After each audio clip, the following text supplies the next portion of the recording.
Good morning and welcome to GS1 Kenya Traceability Week 2024. I'm Miriam Minyoki and I am absolutely thrilled for the incredible journey into the world of traceability. Over the next 3 days, we are going to dive deep into the theme of tracing tomorrow, revolutionizing industries with traceability. So, whether you're joining us from the retail sector, healthcare, agribusiness, transport and logistics, or any other field, we have something valuable and exciting for you. This is not just an event, it's an opportunity to unlock new knowledge and network of experts and shape the future of your industry. Before we begin, I'd like to inform you that we are streaming this session live on YouTube at Traceability TV. Be sure to subscribe to our channel so that you can stay updated as all the sessions from GS1 Kenya Traceability Week 2024 will be posted there. This way, you can visit any of the discussions and presentations at your convenience. So grab a coffee, a notebook, get comfortable, and let's get started with a week packed with innovation, insights, and inspiration. To kick things off, I'd like to invite the General Manager to GS1 Kenya, her name is Eva Bulu, to share some few opening remarks.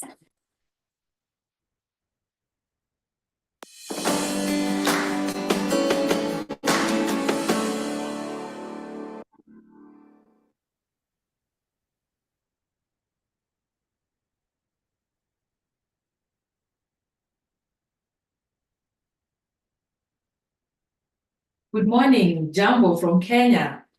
Habari yenu. Good afternoon and good evening from wherever you are. This is Traceability Week and we welcome you to this week's GS1 Traceability Week. Thank you, Marianne, for the elaborate introduction to each and every person. Now, traceability refers to the ability to track and trace the journey of a product from its origin, final destination, and all other aspects. Traceability ensures transparency and accountability, enabling businesses and consumers to have confidence in their products, which they produce and they consume. We have key highlights in this Traceability Week. In the food and agricultural sector, traceability is crucial for ensuring food safety and quality, and also allows quick identification for the patients and each and every other aspect. That is in the healthcare aspect. Traceability is also efficient in terms of medical supplies and the equipment contributing to overall healthcare and safety. When we get to the retail and marketplaces, we have traceability allowing retailers to have detailed information about the products they are selling and they're receiving in the retail aspect. This ensures products that are safely and sourced very well. When we go to traceability in the manufacturing and industrial sector, it improves operational efficiency, quality control, and it helps. This ensures that the products meet regulatory standards and customer expectations. In logistics, traceability enhances supply chain visibility, networking opportunities within the transport and logistics sector. It also supports compliance with regulatory requirements for transports across the borders. As we embark on this week of insightful discussions, workshops, and networking opportunities, let us enhance and embrace the importance of traceability and its transformative importance on our sectors. Together, we can build more transparent, efficient, and sustainable supply chains that benefit businesses and consumers at large. Thank you very much for joining us in this Traceability Week. Allow me to introduce to you the CEO of GS1 Kenya, Mr. Peter Otieno, to officially open the Traceability Week and give his opening remarks. Thank you.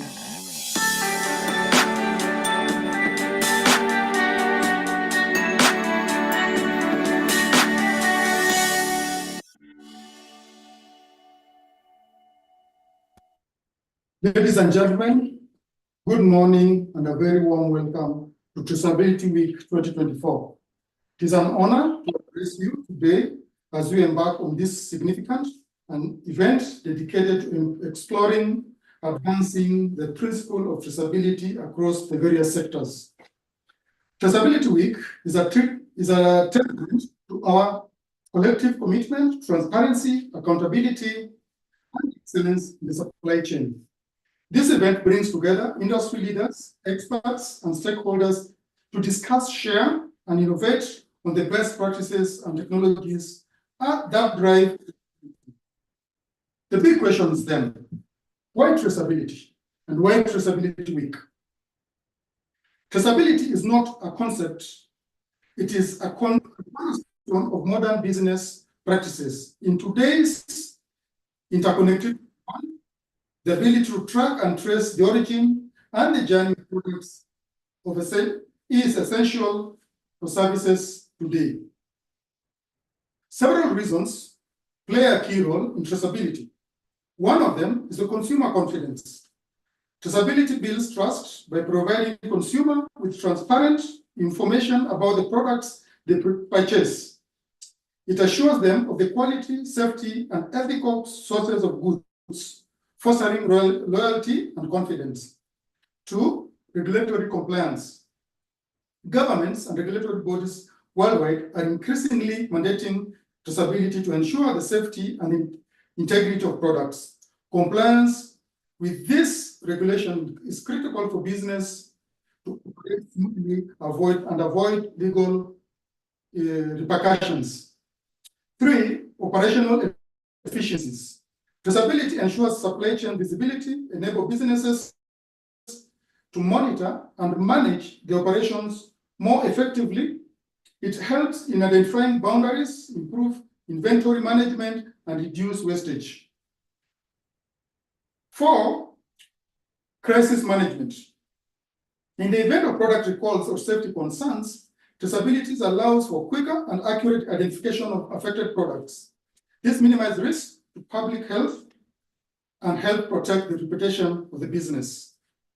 Sustainability and ethical practices. Consumers today are more conscious of the environment and social impact of the purchase.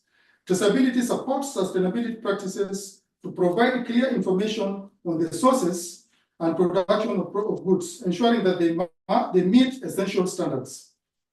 We at GS1 Kenya, we are dedicated to drive the adoption and implementation of traceability solutions that benefit businesses, consumers, and the broader community. Our standards and technologies are designed to ensure seamless and accurate tracking of products from origin to consumption. As we collectively open Traceability Week 2024, I encourage each one of you to actively participate, engage, and collaborate. Let us leverage this platform to share knowledge, explore, innovate solutions, and strengthen our collective efforts towards more transparent and efficient supply chain. Whereas theme for Traceability Week 2023 was GS1 standards transform the way we live and work, the theme for this year's Traceability Week 2024 is GS1 standards is the art of transforming tomorrow, a new renaissance. Thank you for being here, and I look forward for valuable and insightful discussions that will emerge from this week. Together, we can make significant impact on the failure and the future of traceability as we move forward.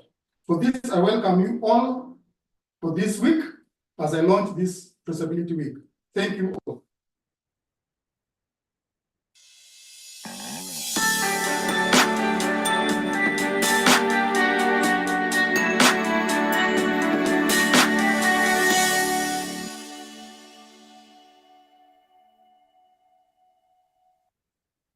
Thank you so much, Mr. Tino, for those inspiring words and setting the stage for what promises to be an incredible week. So I'd like to remind you again that we are streaming this session live on YouTube at Traceability TV. So be sure to subscribe to our channel so that you can stay updated as all the sessions from GS1 Kenya Traceability Week 2024 will be posted there. And this way, you can visit any of the discussions and presentations at your convenience. So at the same time, I'd like you to feel free to type your discussions or any comments that you have as we engage with our speakers, and we'll make sure to address your questions throughout the session. Now, let's begin with our first session. Speaker of the day. This person is someone who has been GS1 for over a year, developing training curriculum that benefits our members and departments alike. His expertise in GS1 standards is unmatched, and today he will be discussing how these standards foster consumer trust. Please give a warm welcome to Geoffrey Allo, our training executive. Geoffrey, the stage is yours.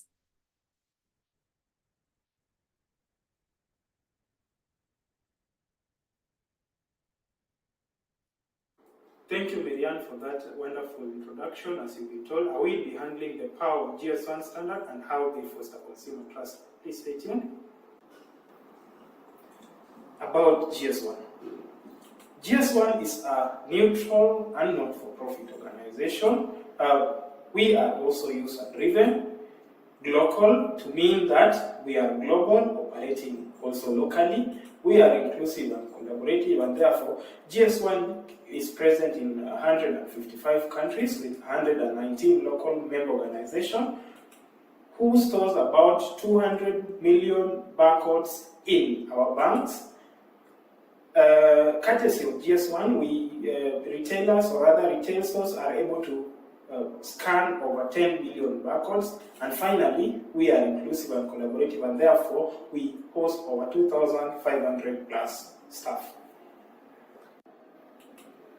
Now, GS1 Kenya was established in 1999 as EAN, that is European Article Numbering, which eventually changed to GS1 Kenya in 2006. And as I mentioned earlier, we are local, and therefore GS1 is an affiliate of GS1 Global. Plus, we have over 2,000 active members.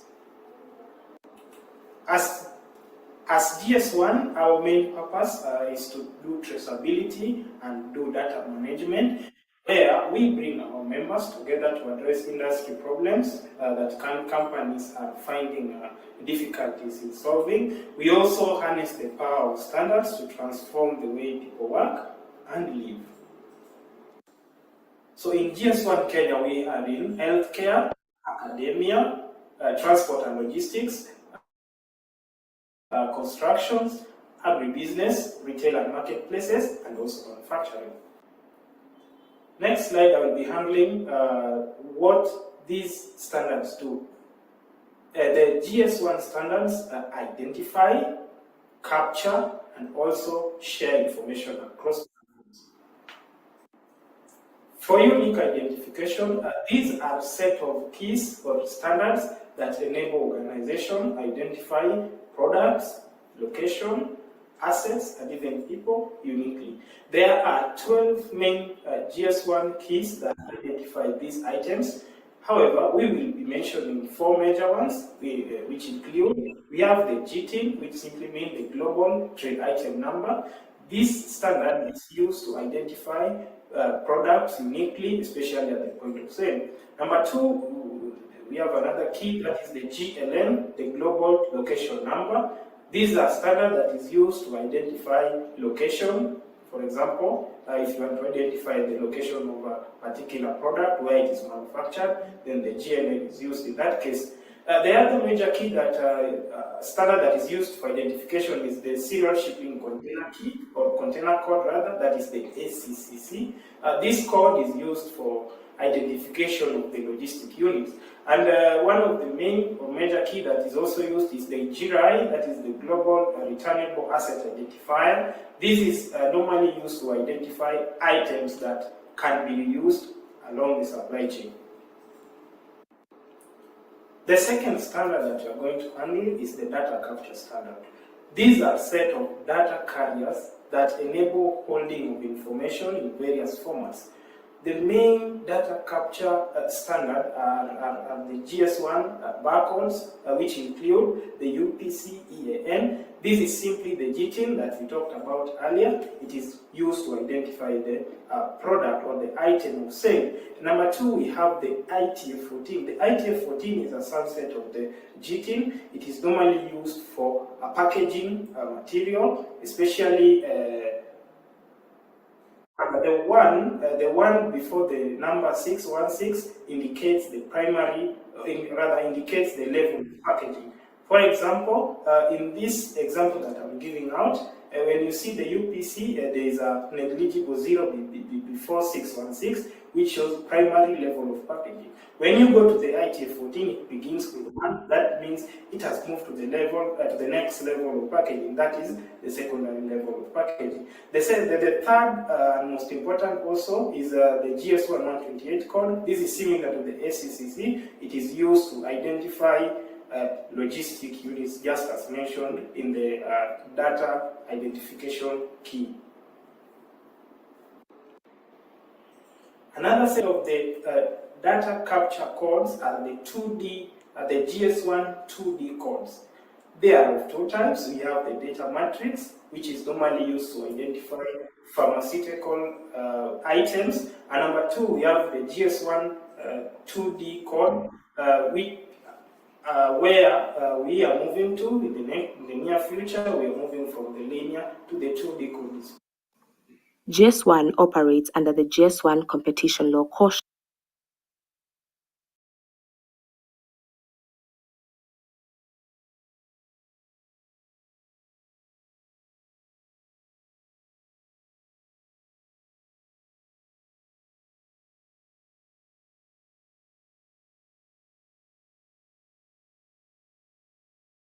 Thank you, Marianne, for that wonderful introduction. Is through enhancing efficiency and products accuracy, and finally through encouraging and fostering global interoperability. In the next few slides, we will be highlighting each and every aspect of how this standard fosters consumer trust. One of the major aspects that I mentioned was this standard enhances product transparency. This means that products can be traced through the supply chain, thus ensuring the authenticity of the product being consumed. With GS1 standards, any product recalls can be quickly and accurately be traced back to their source. This enables faster and more efficient removal of harmful products from the market, thus protecting the consumers. To beef this discussion up, I will be sharing a video that will underscore the same. The ability to identify products to the badge or serial number using GS1 standards facilitates more efficient, accurate, and targeted recalls. Once an issue is identified, the local health authority is notified. If the recall is not manufacturer-driven, the healthcare authority contacts the manufacturer based on the device barcode to request more information. Following an investigation, the manufacturer provides the health authority with additional information, again using the barcode to identify the products. The healthcare authority then advises all relevant stakeholders of the required corrective measures, timeframe for action, and list of products that are impacted. This means that any stakeholder can check the recall notice, quickly identify if stock is present in their facility, then scan the barcodes on that stock to confirm the correct item is removed. If required, caregivers can determine the patients who receive the impacted device and contact them. The healthcare providers can identify the patients affected by the device by accessing data stored in the electronic clinical record and in the relevant regulatory database. So recently I walked into a supermarket. I bought a chocolate, but I wanted to know more about this chocolate. So I pulled out my phone and scanned the barcode that was attached to this particular product. The information displayed on that product resembled the one attached to the package. Therefore, I walked out of this supermarket a happy clan. Now, my shopping experience was boosted courtesy of GS1 standards. Another aspect of how GS1 standard fosters consumer trust is through enhancing product efficiency and accuracy. GS1 standards helps reduce errors in the supply chain through ensuring reliable product availability, thus reducing the chances of stockouts or incorrect deliveries. Through GS1 standards, global interoperability can be enhanced. This ensures that consumers and even retail owners, and even brand owners speak in a common language. This enhances trust on product regardless of their location. To sum up this conversation, allow me to share a video that will generalize how these GS1 standards boost further the consumer trust.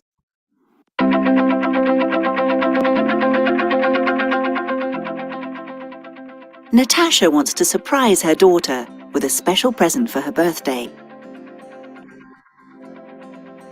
She goes online to visit her favorite marketplace. Customers like Natasha use marketplaces for the wide selection, convenience, and speed of delivery.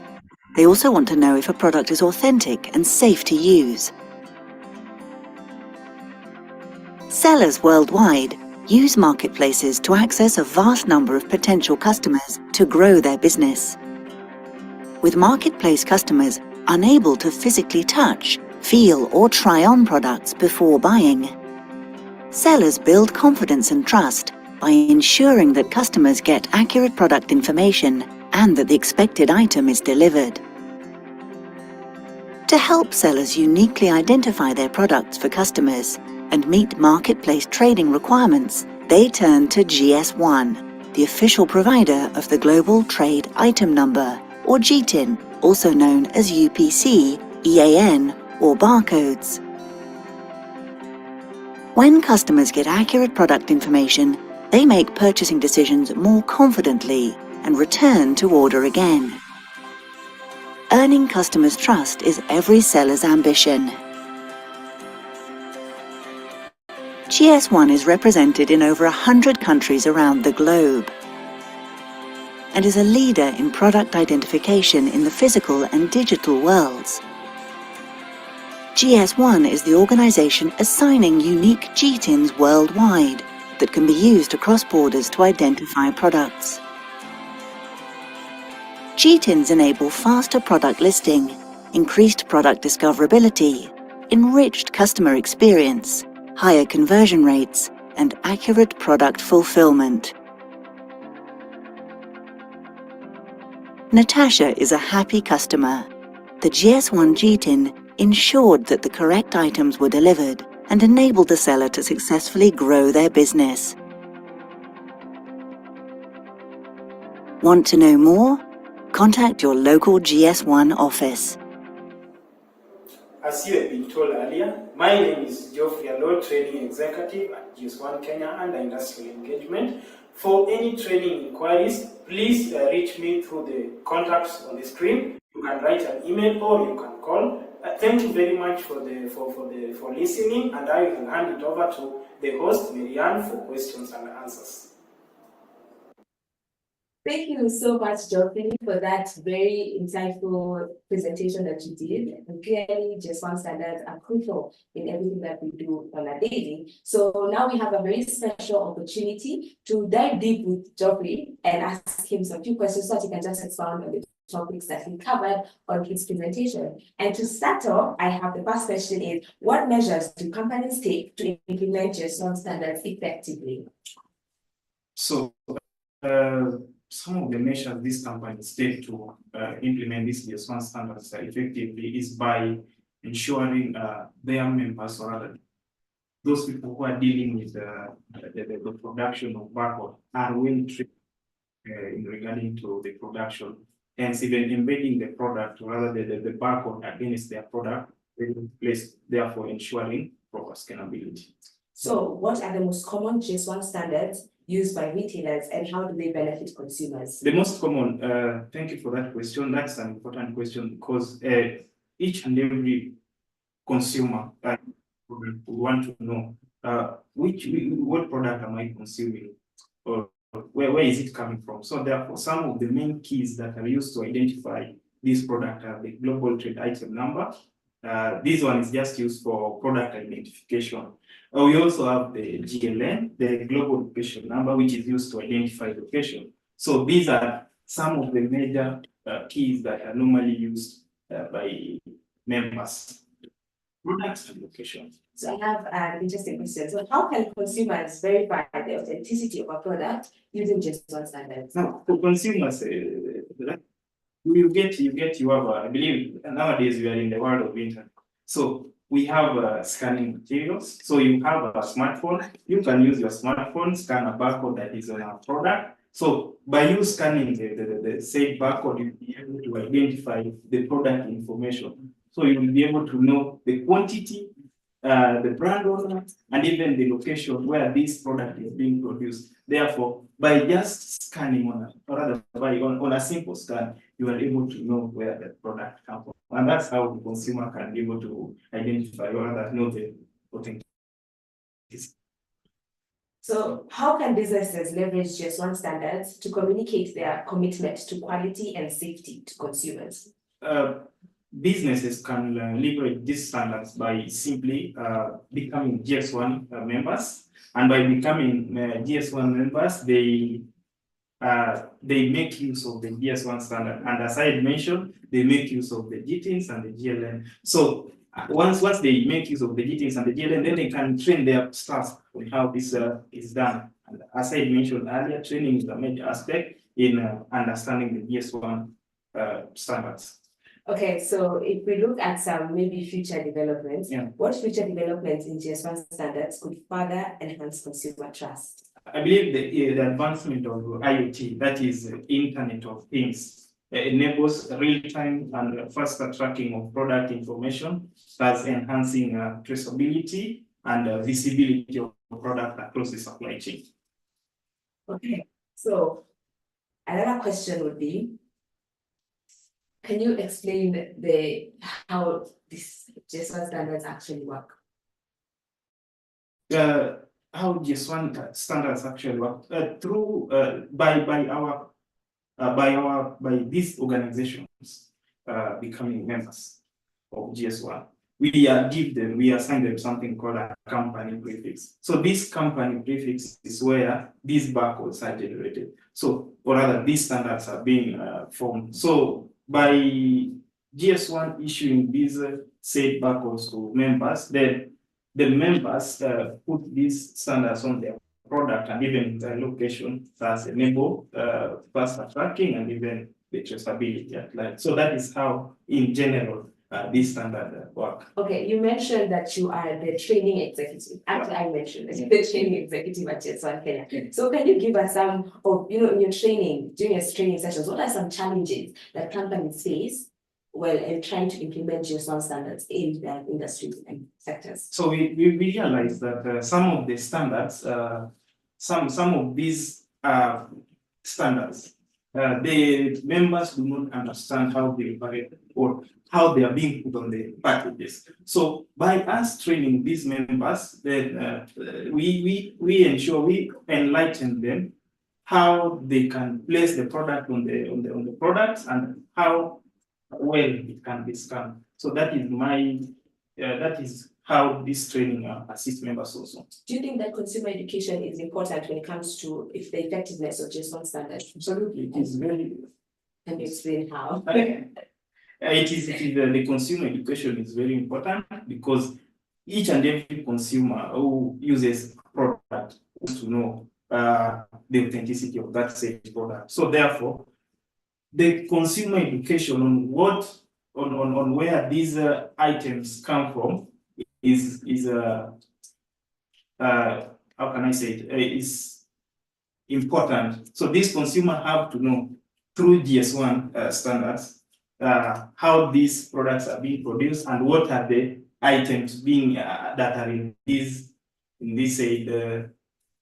company products. Yes. Can you explain how GS1 standards evolved over the years to address the changing needs of consumers and businesses? So I believe the introduction of the GS1 standard in 1974, that's when the first code was scanned. So over the years, it started with a linear code, and over the years, it has evolved to put in match items, and even future we are going to embed the QR code. So this GS1 QR code has the capacity of carrying even more information. So we're actually moving from the linear code to the QR code, and that's where we are moving, and that's how the GS1 standard has in this duration. What is the importance of training members on GS1 standards?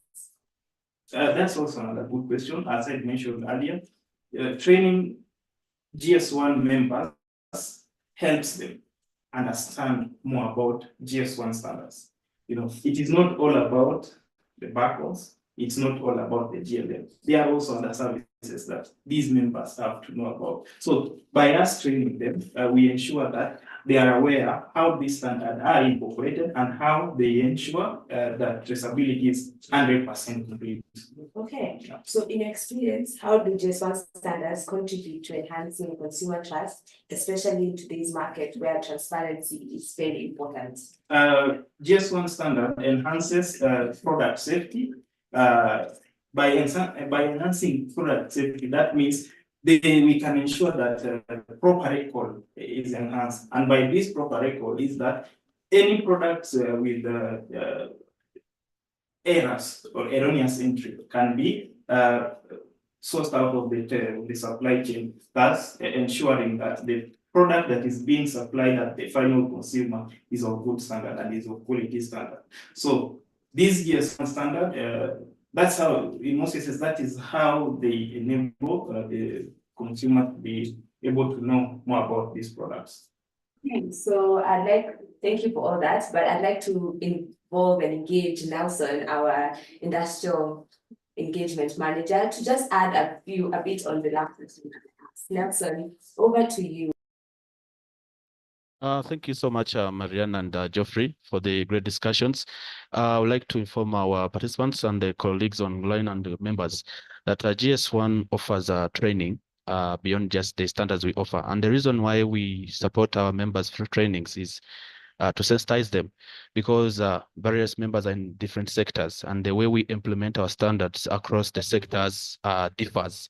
So having a very comprehensive training structure and program is very, very crucial. And we really support our members, both in-house trainings, but also we do virtual trainings weekly, so that members are able to understand how to efficiently use the GS1 standards.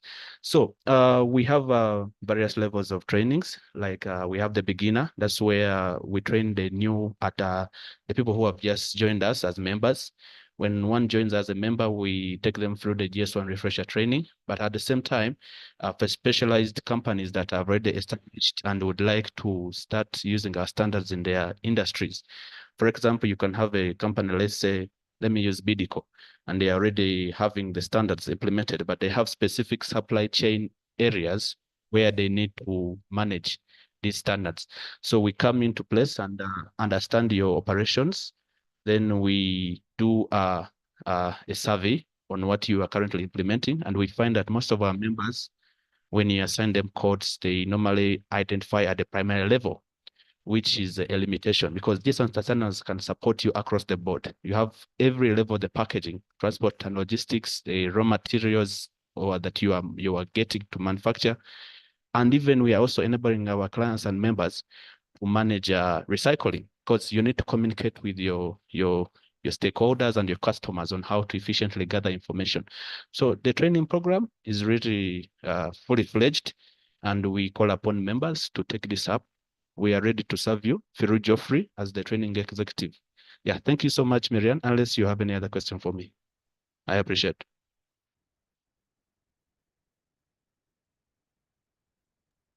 I do have another question for you, Nelson, and I'd like to ask, maybe for the future of GS1 standards, how do you see GS1 standards evolving in the next 5 to 10 years, particularly with the rise of digitalization and e-commerce? Where do you see this going?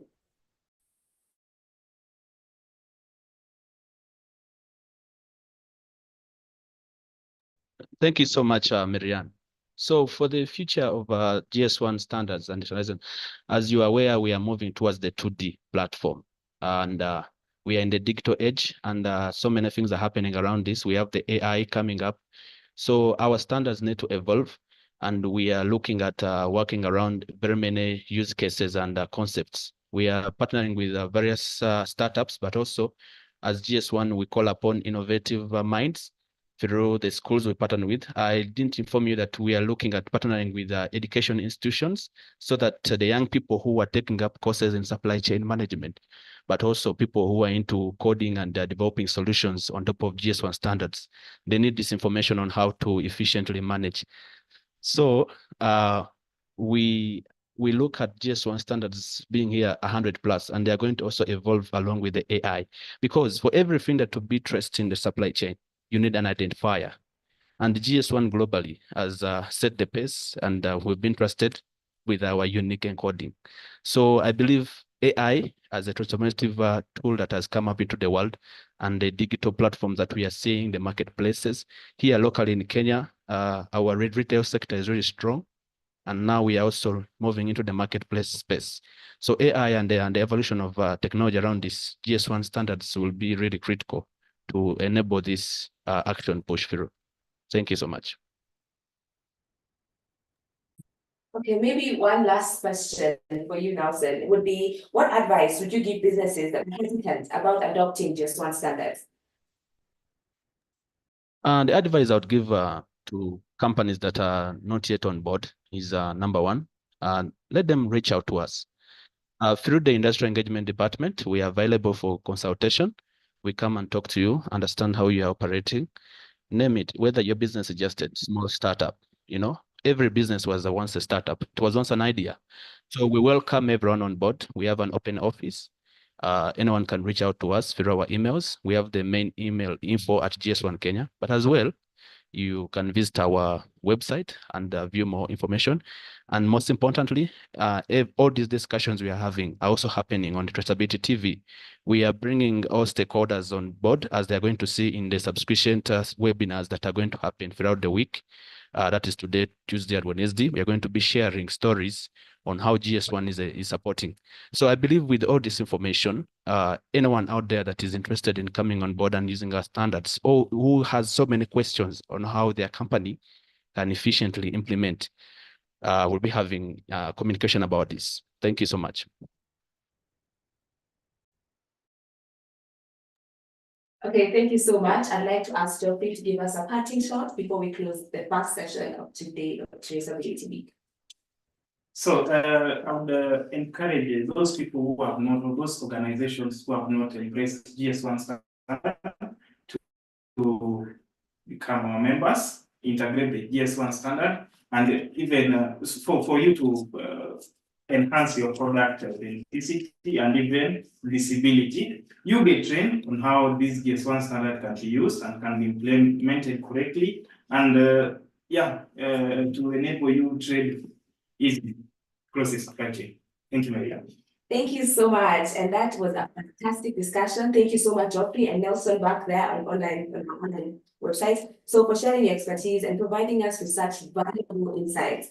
And I'd like to tell you that up next, we have Ian Nyameta Mageto, who will be presenting on GS1 research and data standard service. So Ian's session will begin at 10:30 a.m. And so stay tuned, and there's so much more to come. Thank you. Don't leave here just yet.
GS1 operates under the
Welcome to the bustling world of bees, where tiny creatures play a vital role in the tapestry of life on Earth.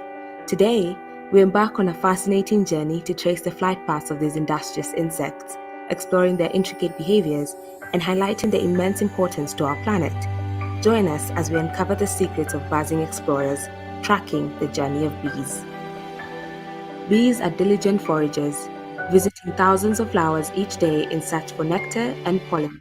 But their journey doesn't end there. Once loaded up with precious cargo, they return to their hive, guided by a remarkable sense of direction. To track the flight paths of bees, researchers use tiny lightweight trackers attached to the bee's body. These devices allow scientists to monitor the bees' movements in real time, providing valuable insights into their behavior and habitat preferences. By tracking the journey of bees, scientists have discovered that these incredible insects can travel several miles from their hive in search of food. They navigate complex landscapes from urban gardens to rural meadows, pollinating plants along the way. But bees do much more than just pollinate flowers. They're also essential for agriculture, contributing billions of dollars to the global economy each year through the pollination of crops. Without bees, many of the fruits, vegetables, and nuts we rely on could disappear from our planet. In addition to their economic importance, bees also play a crucial role in maintaining biodiversity and ecosystem health. By pollinating a wide variety of plants, they support countless species of wildlife and contribute to the reliance of ecosystems. At the heart of every hive is the queen bee. Larger and longer-lived than her worker bee counterparts, the queen's primary role is to lay eggs, up to 2,000 a day during peak seasons. The queen also produces pheromones that help regulate the hive's activities and maintain its social structure. The hive is a well-organized society with distinct roles. Worker bees, or females, are responsible for foraging, tending to the queen and larvae, building and maintaining the hive, and producing honey.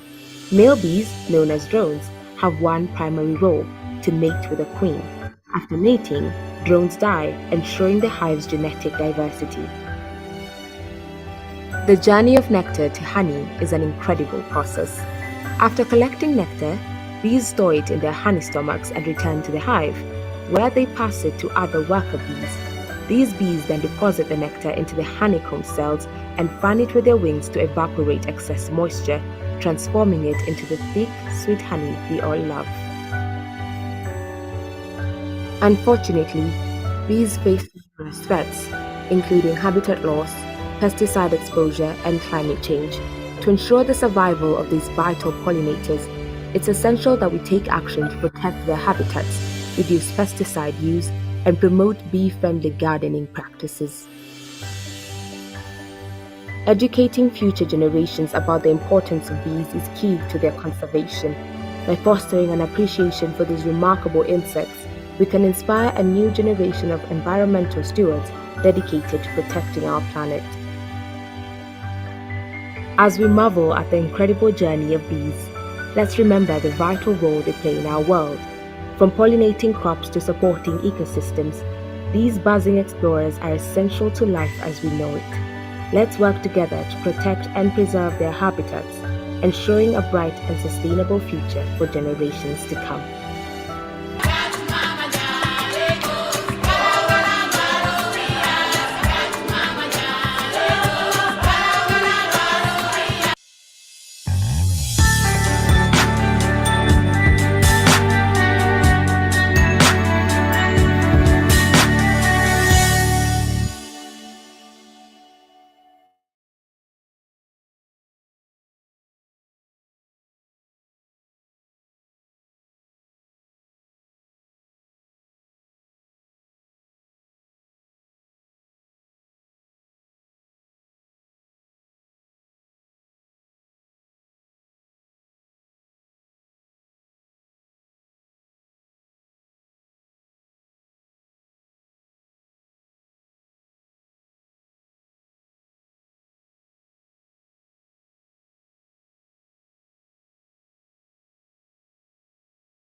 Kenya, a land of vibrant landscapes and rich agricultural traditions, has long been the bed and breakfast of East Africa.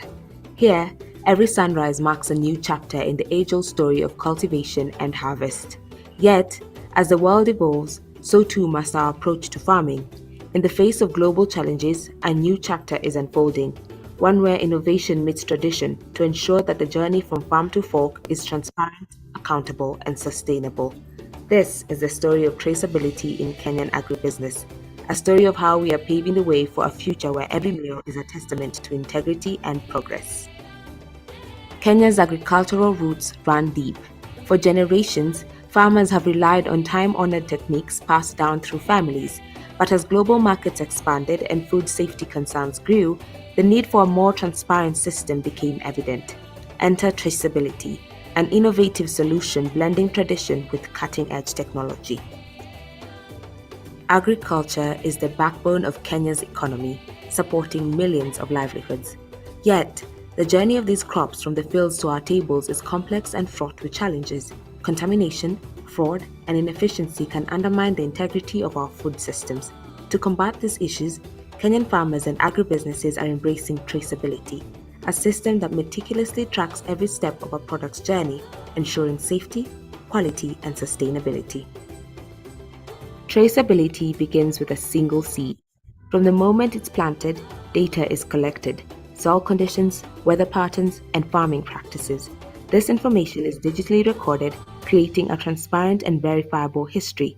As the crops grow and are harvested, each batch is tagged with a unique identifier, allowing consumers to trace their food back to its origin with just a scan. Traceability in agribusiness goes beyond simply tracking the movement of products from farm to table. It encompasses a comprehensive system that integrates data from every stage of the supply chain, from seedling to shipping. Each participant in the process, whether farmer, processor, or distributor, contributes to a digital footprint that ensures accountability and transparency.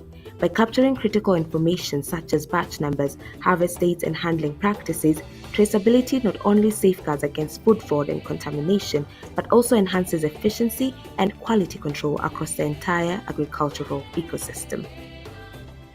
Moreover, traceability empowers stakeholders throughout the supply chain. Farmers gain valuable insights into their production practices, enabling them to make informed decisions that optimize yields and reduce environmental impact.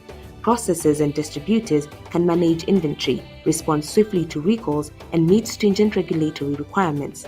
Consumers armed with access to detailed product information can make informed choices that align with their values of sustainability and ethical consumption. Organizations like GS1 Kenya are at the forefront of this revolution, partnering with farmers, agribusinesses, and government agencies to implement standardized traceability systems. These initiatives not only enhance food safety and quality, but also open new markets for Kenyan produce, driving economic growth and development. Education and collaboration are key. Workshops and training sessions are empowering smallholder farmers with the skills and knowledge needed to adopt traceability. By bridging the gap between tradition and technology, these farmers are becoming active participants in a transparent and resilient food system. The journey of traceability in Kenyan agribusiness is a testament to the power of innovation and collaboration. It is a story of how a nation can honor its rich agricultural heritage while embracing the future. As we sow the seeds of accountability today, we ensure a harvest of prosperity for generations to come. In Kenya, the future of agribusiness is bright. With traceability, we are building a legacy of trust, quality, and sustainability. Together, we are not just growing food, we are cultivating hope, integrity, and a shared vision for a better tomorrow.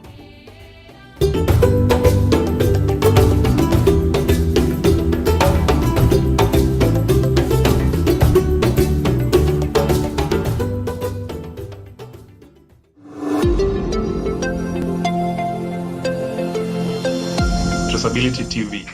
We trace it, you trust it.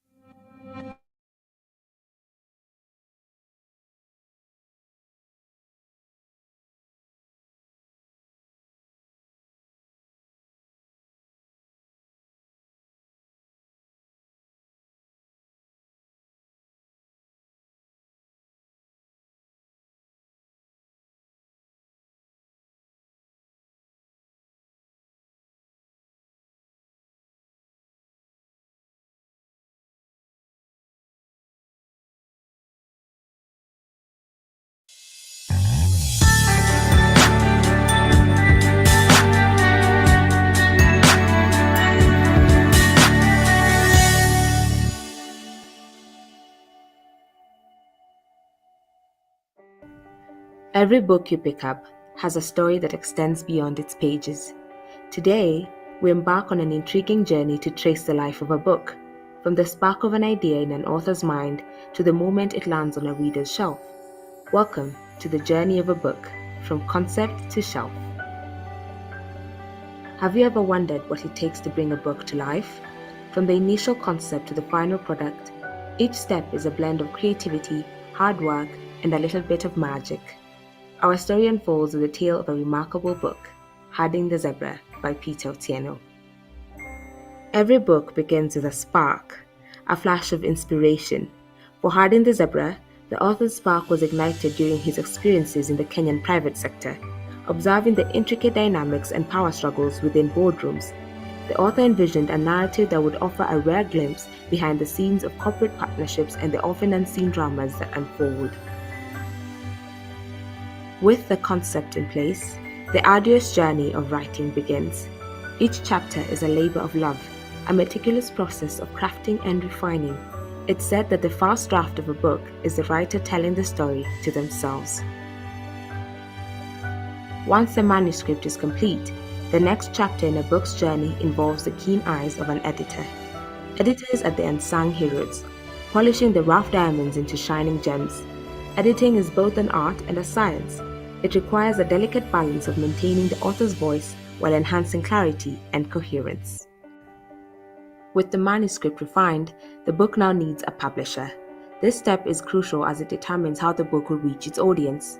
Publishers handle everything from the book's design to marketing strategies. The journey of a book through the publisher's hands is akin to a metamorphosis. It's transformed from a simple manuscript into a published product, ready to captivate readers. Next, the manuscript is transformed into a physical book. At the printing press, pages are printed, bound, and packaged, ready to be distributed. This stage involves meticulous attention to detail to ensure quality and consistency. From the printing press, the books embark on another leg of their journey, distribution.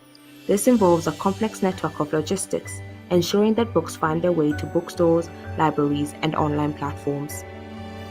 Bookstores are more than just retail spaces. They are sanctuaries of knowledge and creativity, each one with the potential to change lives. Finally, the book reaches its ultimate destination, the reader. This is where the magic truly happens. A reader opens the pages of Harding the Zebra and is transported into the cutthroat nature of corporate life, the intricate power plays, and the unvarnished truths of business partnerships. Every reader brings their own perspective, creating a unique experience with each reading. The journey of a book, from a spark in the author's mind to the reader's hands, is complete. And so, dearest reader, the story of a book is a testament to the power of ideas, the dedication of countless individuals, and the timeless magic of storytelling. Next time you hold a book, remember the incredible journey it has undertaken to reach you. Every book is a world waiting to be explored, a story waiting to be heard. Thank you for joining us on this remarkable journey. Until next time, happy reading.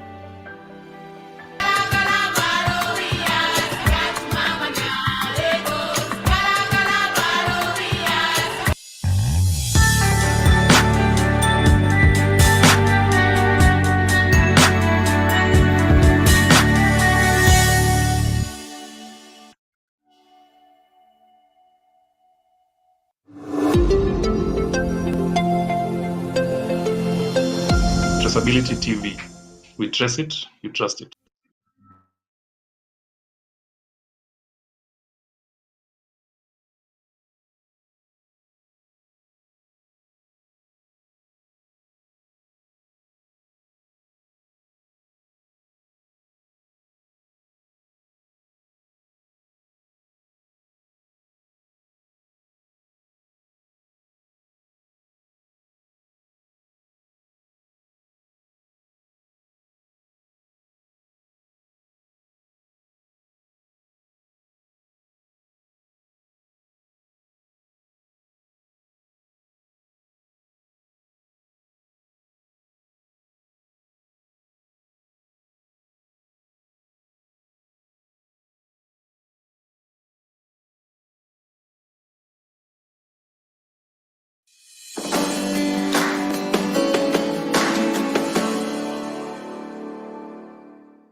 GS1 operates under the GS1 competition law caution. Strict compliance with competition laws is and always has been the policy of GS1. The best way to avoid problems is to remember that the purpose of the group is to enhance the ability of all industry members to compete more efficiently. This means there shall be no discussion of prices, allocation of customers or products, boycotts, refusals to deal, or market share. If any participant believes the group is drifting towards impermissible discussion, the topic shall be tabled until the opinion of counsel can be obtained. The full caution is available via the link below if you'd like to read it in its entirety.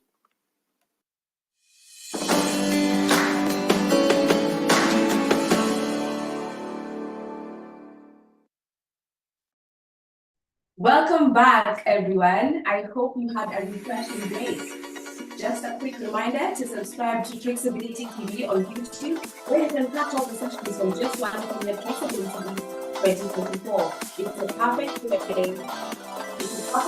stay tuned and to visit any of the discussions and at your convenience. Now, let's dive into our next session. I am pleased to introduce Ian Nyameta Mageto, our Data Quality and Research Executive here at GS1 Kenya. Ian has been with us for over a year and plays a vital role in ensuring that the accuracy of our members' data and facilitating essential research. Today, he'll be presenting on decoding barcode basics, the secret language of products. Get ready to uncover the fascinating world of barcodes and on how they drive efficiency and across various industries. Over to you, Ian.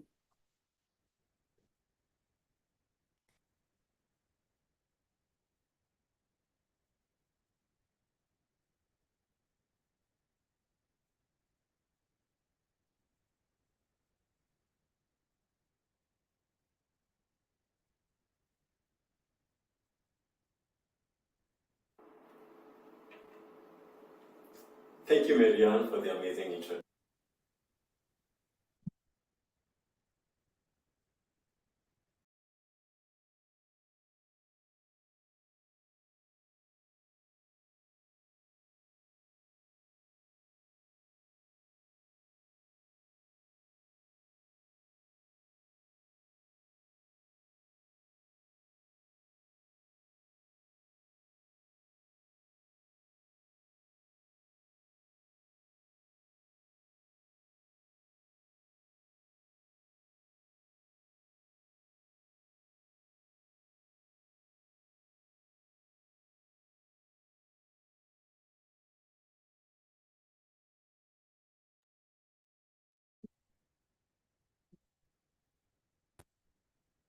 So as I said, welcome back, and I would like to emphasize the importance of subscribing to Traceability TV on YouTube, where you can catch all the sessions from GS1 Kenya Traceability Week 2024. And also, just to give you a quick insight, is that even the videos that you're watching during our break are also found there on Traceability TV. You can watch them and get more insights. So kindly subscribe. It will be a perfect way to stay updated, any of the discussions and presentations at your convenience. Now, next to our next session, as I said, I'm pleased to introduce you, Ian Nyameta Mageto, our Data Quality and Research Executive here at GS1 Kenya. Ian has been with us for over a year, and he plays a very vital role in ensuring the accuracy of our members' data and facilitating essential research. Today, we're presenting on decoding the barcode basics, the secret language of products. Get ready to uncover the fascinating world of barcodes and learn how they drive efficiency and transparency across various industries. I'd also like to remind you that you feel free to text on the chat box, make any comments or even questions that you'd like us to have, and I will engage Ian after his presentation, where I'll ask him more questions so that we can just dig deeper into what really is the secret language of product. So get ready to uncover the fascinating world of barcodes and learn how they drive efficiency and transparency across various industries.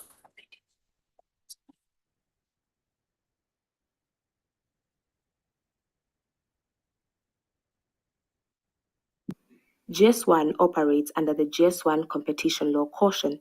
Strict compliance with competition laws is and always has been the policy of GS1. The best way to avoid problems is to remember that the purpose of the group is to enhance the ability of all industry members to compete more efficiently. This means there shall be no discussion of prices, allocation of customers or products, boycotts, refusals to deal, or market share. If any participant believes the group is drifting towards impermissible discussion, the topic shall be tabled until the opinion of council can be obtained. The full caution is available via the link below if you'd like to read it in its entirety. GS1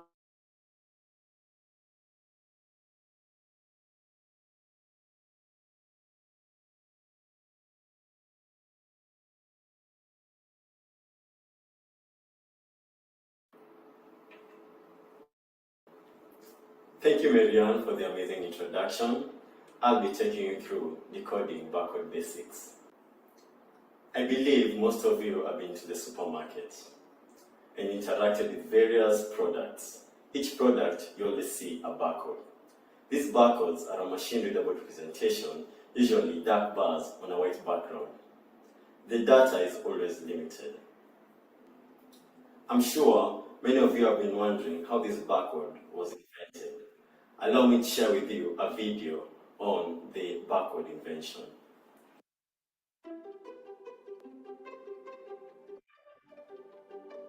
Around 52 years ago, in 1971, two innovative industry members, Bernard Silver and Norman Joseph Woodland, set out to solve the problem of product identification. By 1973, they had developed the Global Trade Identification Number, GTIN, and the standards that accompanied it. This groundbreaking development led to the first barcode scan in 1974, marking a significant milestone.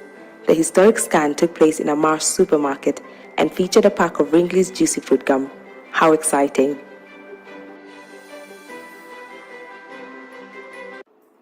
Thank you for watching the video. The diagram shown is a 13-digit barcode. Kindly note, the barcode diagram shown is not related to the member organization mentioned here, which is the Nation Media Group. From the 13-digit barcode, the first 3 digits is the country code, and in this case, this is our GS1 Kenya code. The next 4 digits is the manufacturer code, which identifies the manufacturer. In this case, it is the Nation Media Group.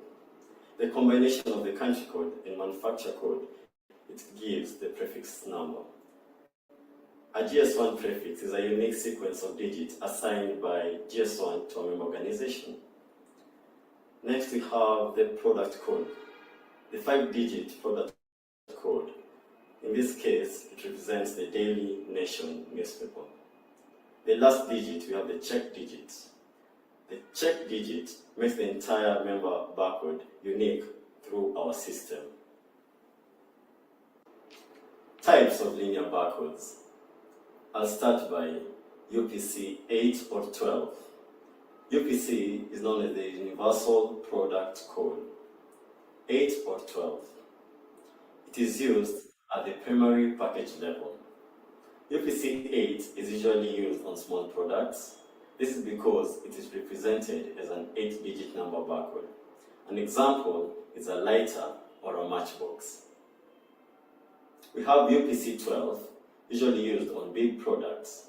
This is because it is represented as a 12-digit number barcode.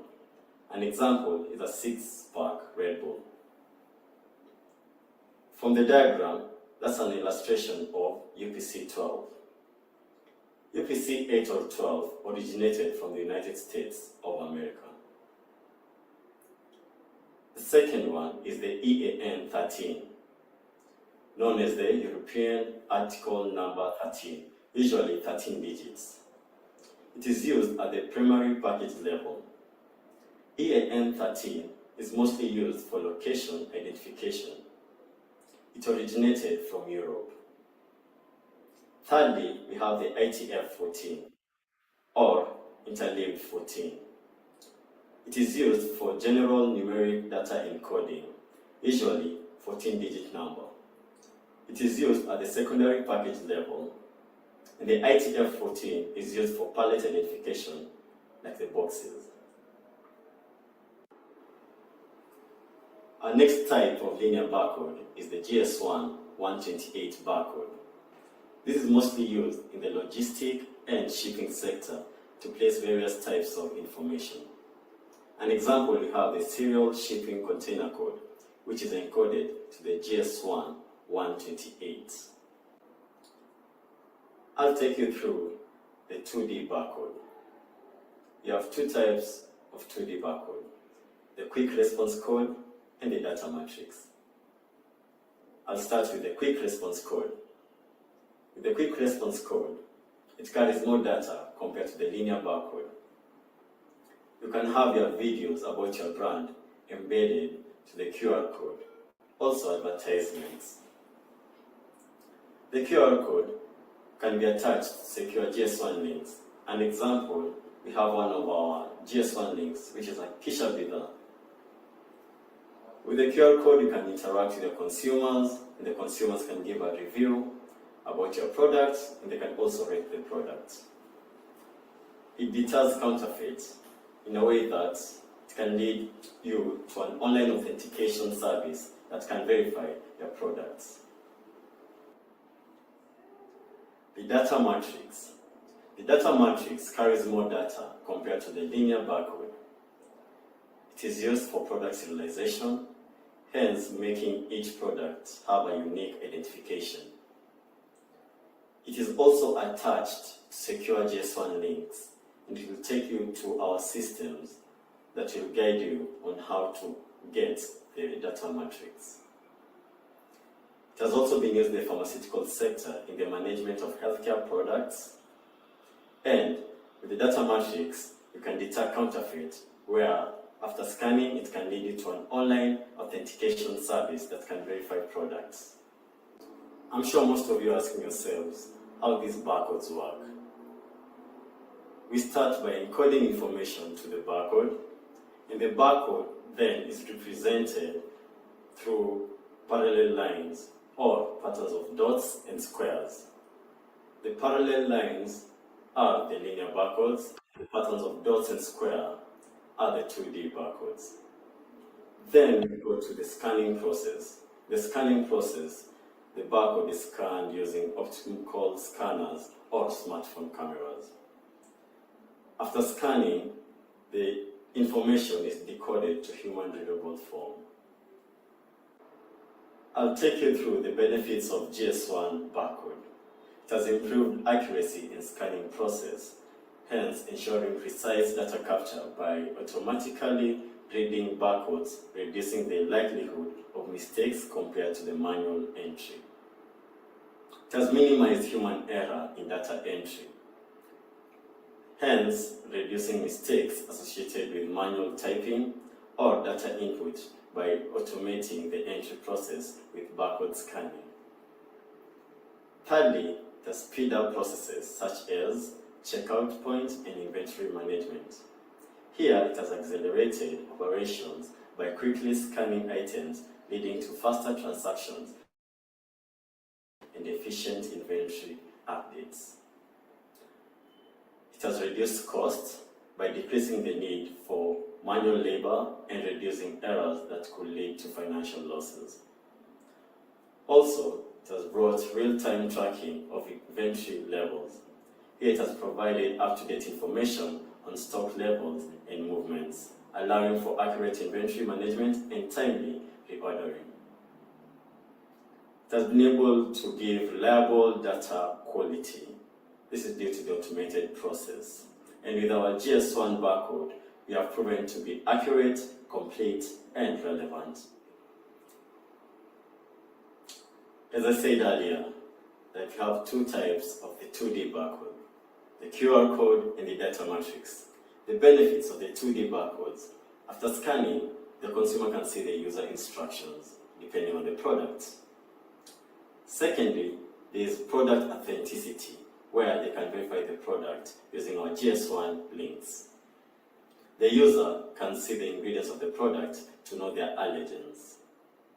The regulators and the legislation may require to use the 2D barcode for product authentication, helping consumers and retailers verify the authenticity of products to avoid counterfeits. Through scanning, you can be able to see the promotion given to the particular product. Also, you can see the brand information of that particular product. Our GS1 standards, the barcodes, have been used in various sectors. I'll start by retail. On retail, it has been used on checkout process.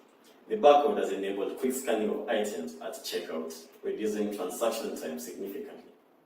It has also helped in price verification. The barcodes store product information, including the price, ensuring the correct price is checked at the checkout point. It has also helped in inventory management. In inventory management, the barcode allows a real-time tracking of inventory level, providing up-to-date information on the stock level or stock availability. Not only have we ventured in the logistics sector or retail sector, we have also ventured on the healthcare sector. In the healthcare sector, our barcodes are being used in tracking medication. Barcodes on medication packaging ensure the correct drug is administered to the right patient in the right dosage. The barcode has been used in patient identification, hence recording the patient's details. It has also been used in the medical devices management, where our barcodes have enabled real-time tracking and management of equipments. Allow me to share with you an insightful video on uniform barcodes for patient safety. I hope you get to learn something.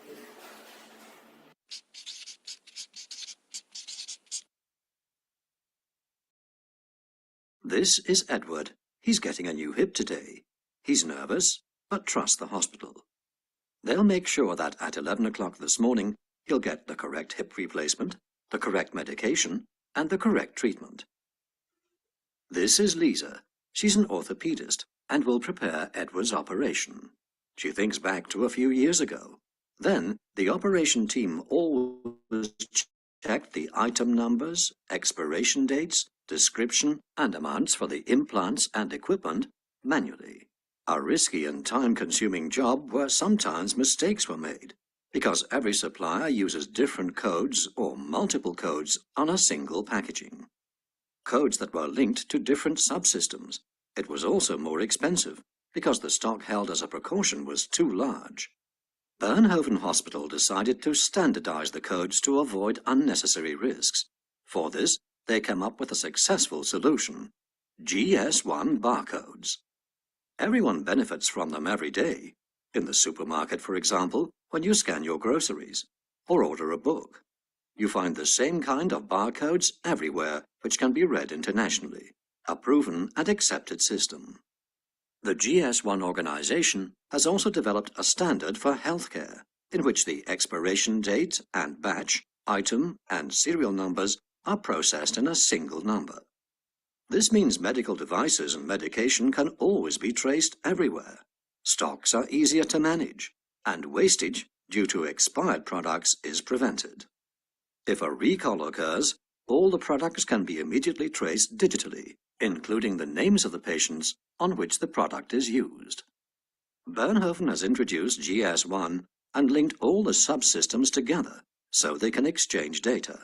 It now means all products have to be relabeled until European governments require all suppliers to work with a uniform standard, and that patient safety will work across borders. Bernhoven Hospital has taken the first step. A comforting thought for Lisa. She welcomes Edward. Everything is ready for you.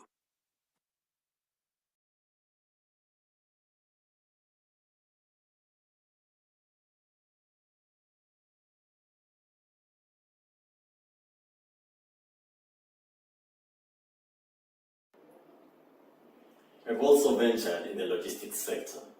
Barcode on shipping labels provide a unique identifier for each package, ensuring accurate tracking throughout the shipping process. In distribution, barcodes play a crucial role in managing inventory at distribution centers, allowing for accurate tracking of stock levels. Products there are scanned on arrival, storage, and dispatch. In storage of goods in transit, Barcodes of goods in transit allow for continuous tracking and monitoring of items as they move through the various stages of the supply chain. In custom and border control, custom officers are able to scan to know the content of the product in transit. To the manufacturing sector, our barcodes have been able to facilitate the tracking of raw materials, work in progress, and finished goods throughout the production process.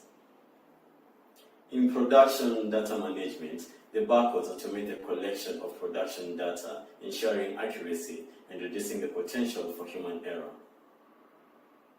Barcodes have also enabled precise tracking of inventory levels, ensuring the finished goods are accurately recorded and managed.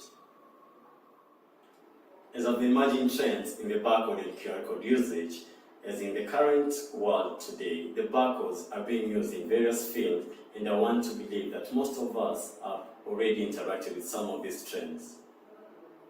Some of these trends are menu management. In menu management, we have streamlined order processing. Barcode on menu items facilitate quick scanning, accurate entry of orders into the point of sale systems, ensuring efficiency and reducing error in food and beverage services. On to the next, we have also ventured in event management. Our barcodes have facilitated check-ins and tracking. On event management, tickets are being used to enable fast, accurate check-ins and tracking of attendees' movements, improving event organization and security. In market management, we have a good system called Soko Power. This has facilitated real-time inventory and sales tracking. It has helped manage market inventory by providing real-time data on stock levels and sale, aiding in efficient stock control and demand forecasting by the use of our barcodes. In funeral program management, organizers have been able to use the barcode so that they can track the guests in the event.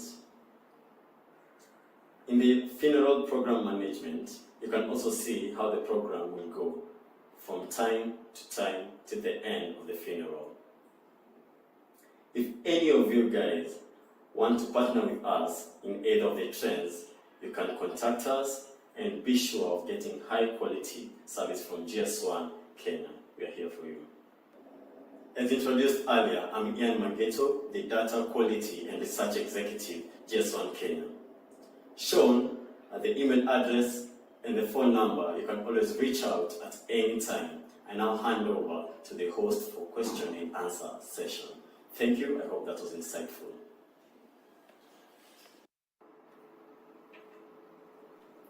Thank you, Mary.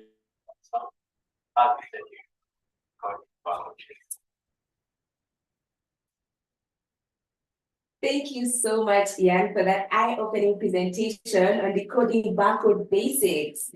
Yeah, so barcodes are something that we all encounter on a daily basis, yet many of us don't realize the critical role they play in the supply chain and how they drive efficiencies across industries. So Ian will be here to dive deeper into this topic, and he'll be exploring some stories and answering questions behind the barcode technology and its application in today's marketplace. So Ian, Yes. I'll ask, can I see the first question? Yeah, you can ask. Let me first say hi to them. Hello everyone, how are you doing? From Kenya, around the world. Welcome to our Traceability Week. It's gonna be insightful. Okay, so let's start with some challenges. Yes.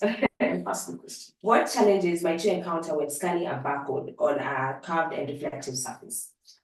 I'll start by answering. When you scan your barcode on a curved environment, a curved product, it will distort the barcode. And when you scan the barcode on a reflective, it will cause a glare, and this will affect the scannability of your products.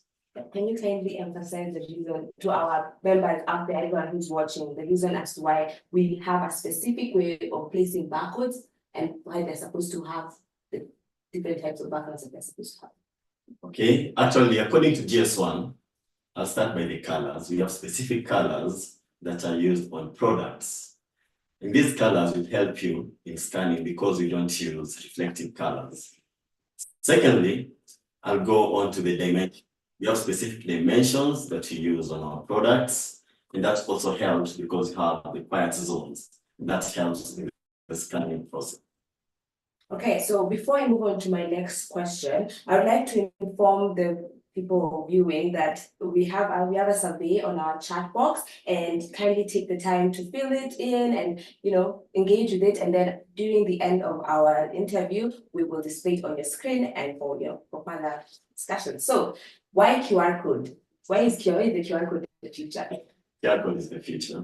This is one of our 2D barcode in GS1 Kenya and the world. So with the QR code, it helps because it holds more data compared to the normal barcode, the linear barcode that you usually see. With the QR code, you can add, the brand can add other advertisements so that when the customer scans the product, they can see adverts from that particular company or that particular brand. They can see if they have promotions.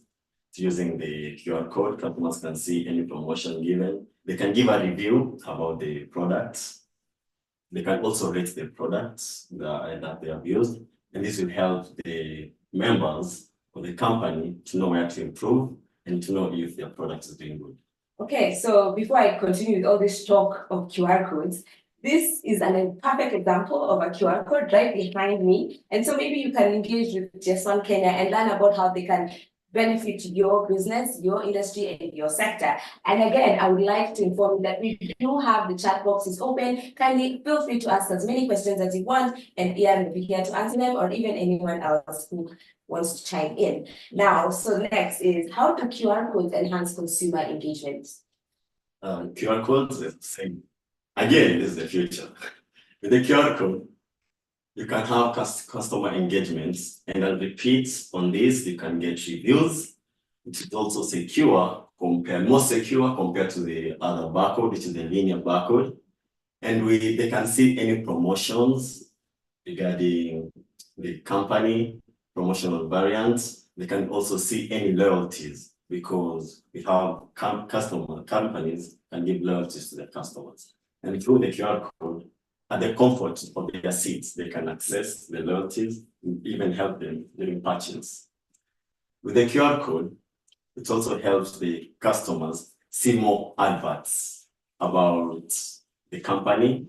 This is also used as a marketing platform for the companies.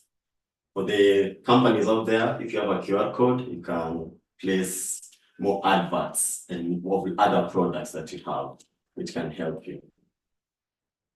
Okay, so what are the different types of barcodes used to be, and how do businesses decide which type is best suited for their products? We have two types of barcode.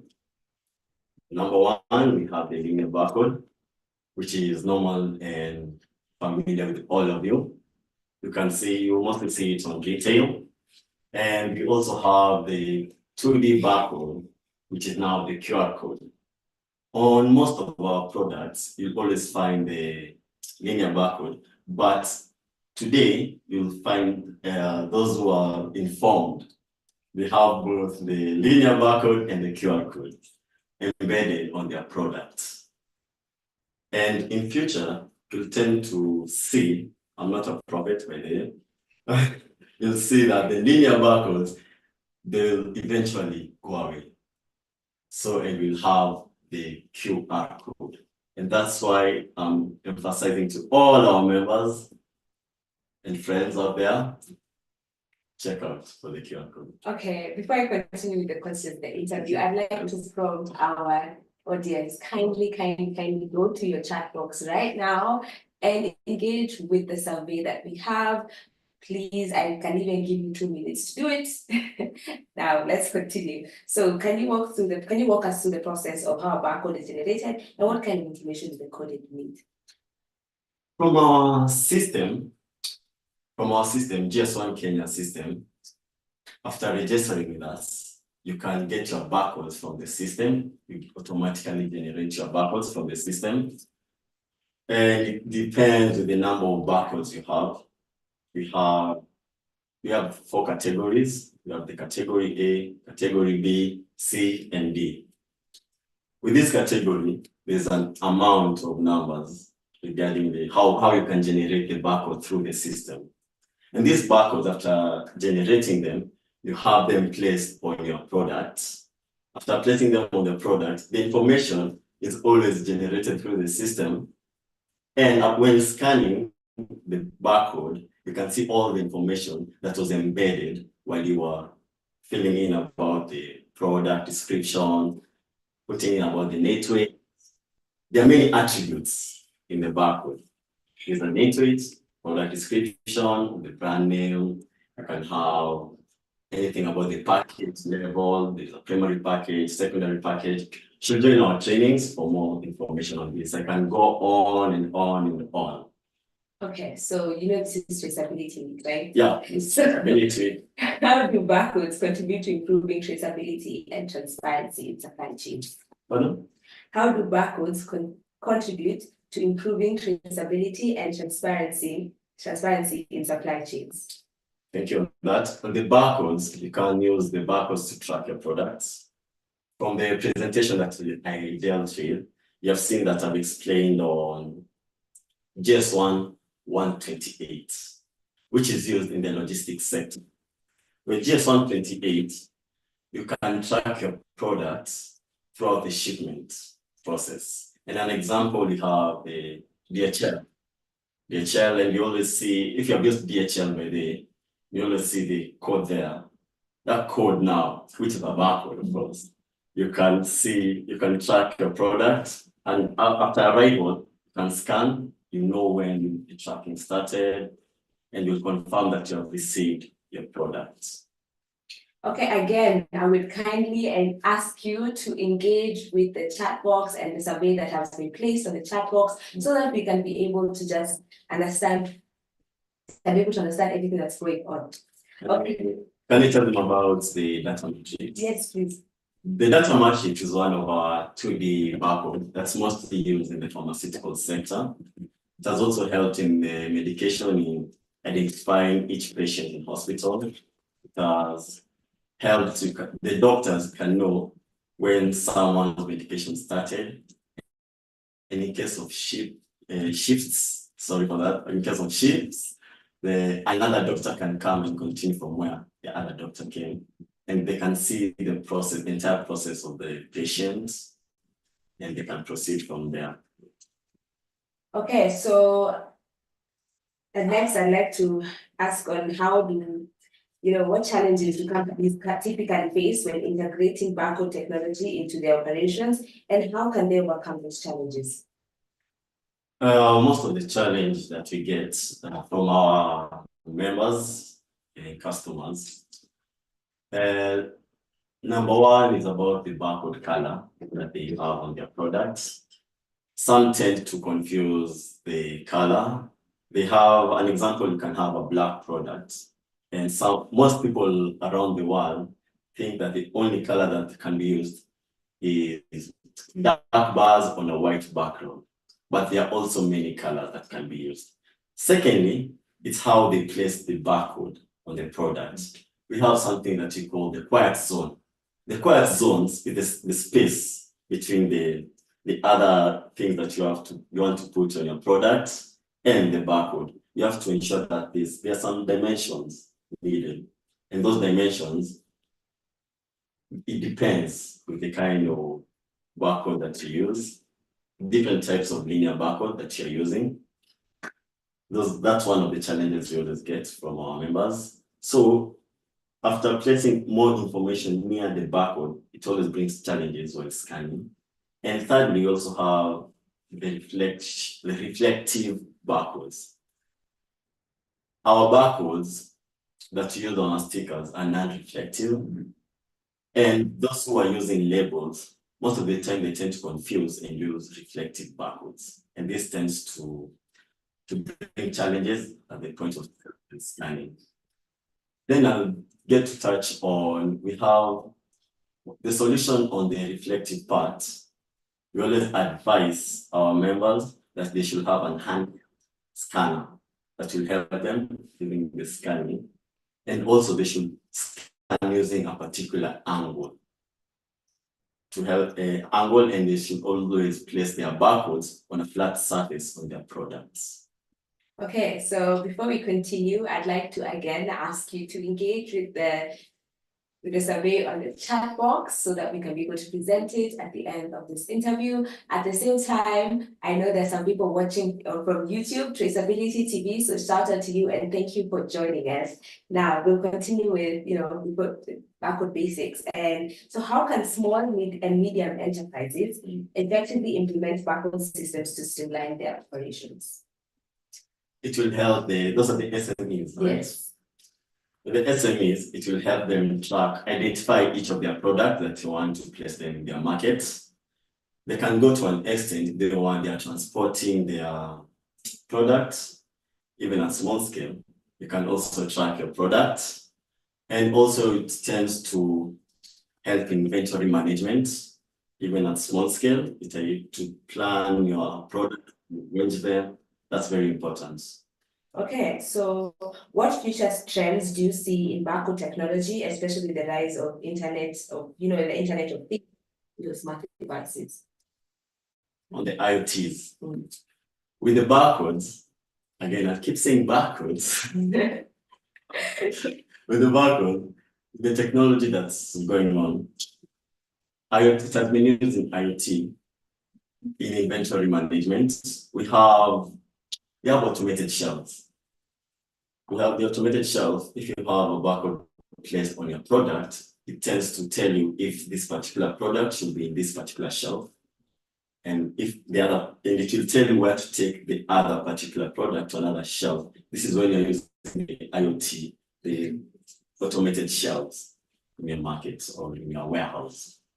Okay, again, I'd like to ask you to engage with the chat box that it is on the survey that is on the chat box so that we can be able to present it at the end of our presentation. So my next question would be, so as you know, barcodes have been around for decades. Yeah. And can you explain how they have evolved into meeting the demands of the modern supply chain? Okay, the barcode started in 1940 from the history that you have seen. It was Silver and Woodland who came together. They had their first barcode. Then in the 1970, that's when we had our first UPC, Universal Product Code. And one of the first scanning happened in Ringley, when it was used, which is one of our members, global member. Ringley on a Juicy Fruit. I saw the video. And so from there, since then, it has been evolving. We went to the UPC, to the EAN. Later on, now we're going to the QR code, which is the 2D barcode. And we're always creative. New things will keep coming. Okay, just to give Ian a break, maybe we can, chat with Nelson on the online premises, and he can just engage with us on the basis of barcodes. If he wants to add something, I'd like to prompt him to add anything else.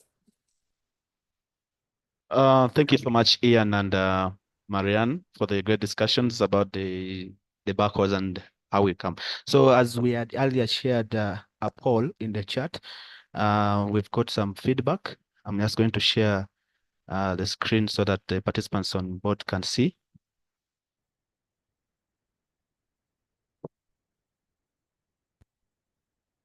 So I believe the participants can see our screen. So the first question that was asked was, what do the first 3 digits mean in the barcode? And I'm seeing we have gotten 5 responses. We've got 5 responses from the people on board. And then the other question was, what is an ITF 14 code used for? So I'm seeing 60% of the people stated that the first 3 digits mean the GS1 country code, and then the others say the country code. So just to clarify, the right answer is GS1 country code. And in this case, for GS1 Kenya, 616 is the country code. Other MOs that we can mention is, if you look at South Africa, it is 600, the GS1 country code. The second question was saying, what is an ITF code used for? And I'm seeing 5 responses. The highest here is, I'm seeing to identify stock keeping units. 20%. The others were location and so on. So the correct answer is identifying stock keeping units. Basically, the ITF 14 is the barcode that is used on boxes. If you have cartons that are for transporting your merchandise products and also for warehousing purposes, we use the ITF 14. So that kind of code that is used. So to correct the people who said it's used to identify points of the products at point of sale, the code we use at the point of sale is the GTIN. The GTIN is the code that you put on the primary packaging. But also if you have cartons that are going to be bought at the point of sale, an example I can give, if you're selling milk and you have a carton of 12 sachets, and you want your customers to be able to buy that in the supermarket, then that also becomes a trade item. But if the box is basically for logistics purposes like storage, transporting the milk and also warehousing, we use the ITF 14. I thank you so much, and back to you, Marianne and Ian.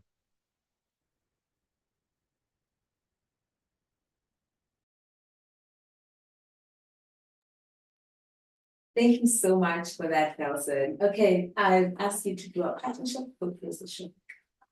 Okay, thank you for everyone for joining. Before I finish, I want to tell everyone out there, in case you have an event, you can use our barcodes, which is the new technology. We're emerging with the trend happening now.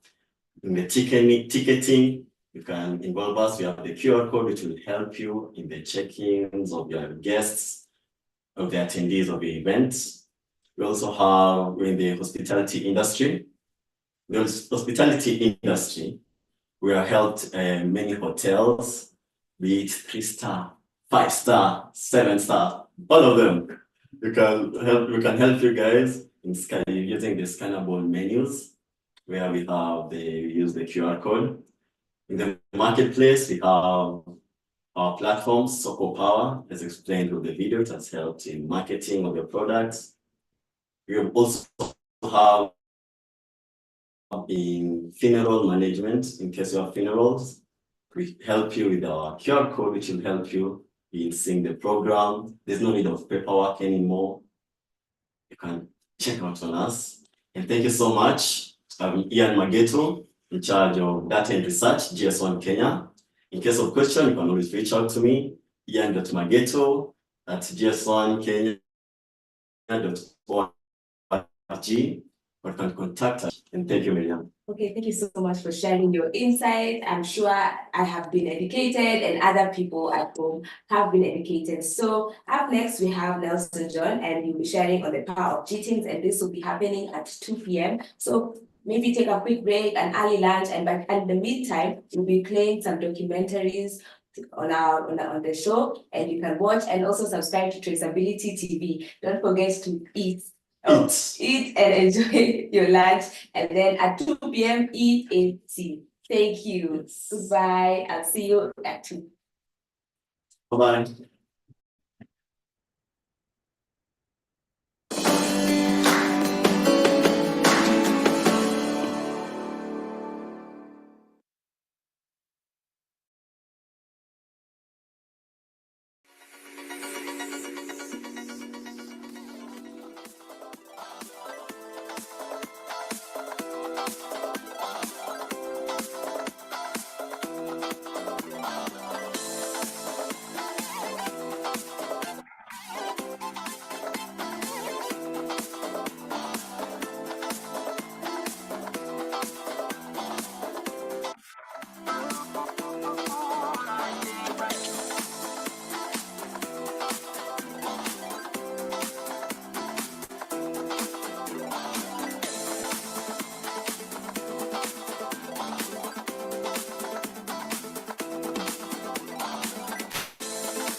Man's best friend, our loyal companion, the dog.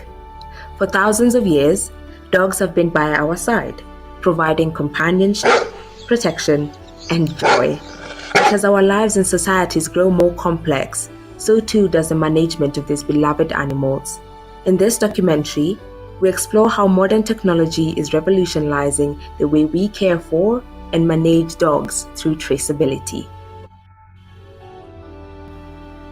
Every year, countless dogs are lost, abandoned, or separated from their owners. Animal shelters are overwhelmed, and reuniting lost pets with their families can be a daunting task. Traceability provides a solution to these challenges. Traceability involves using technology to keep track of a dog's identity and history. Two technologies making this possible are barcodes and RFID tags. RFID or radio frequency identification and barcodes are effective tools for tracking and managing dogs. RFID tags can be embedded under the skin or attached to collars, and barcodes can be easily scanned with smartphones, providing instant access to dogs' information. RFID tags contain a unique code that can be read by scanners or even smartphones equipped with the right app. When a lost dog is found, a quick scan reveals its identity and owner's contact information. Barcodes, particularly QR codes, are another simple yet powerful tool. These codes can be attached to a dog's collar and scanned with any smartphone, providing immediate access to the dog's profile, medical history, and owner contact details. These technologies are already making a difference. In communities around the world, dogs are being reunited with their families faster, receiving timely medical care, and living safer lives thanks to traceability. The future of canine management lies in innovation. From GPS-enabled collars to advanced biometric identification, the possibilities are endless. As technology evolves, so too will our ability to care for our furry friends. We are just scratching the surface. Future advancement will not only make traceability more efficient, but will also integrate broader smart homes and health monitoring systems, ensuring our pets are always safe and cared for. With traceability, we are not just managing dogs. We're ensuring a safer, happier, and more connected world for our best friends, because they deserve nothing less. Thank you for joining us in this exploration of how technology is enhancing the lives of our beloved dogs. Until next time, take care and cherish your furry friends.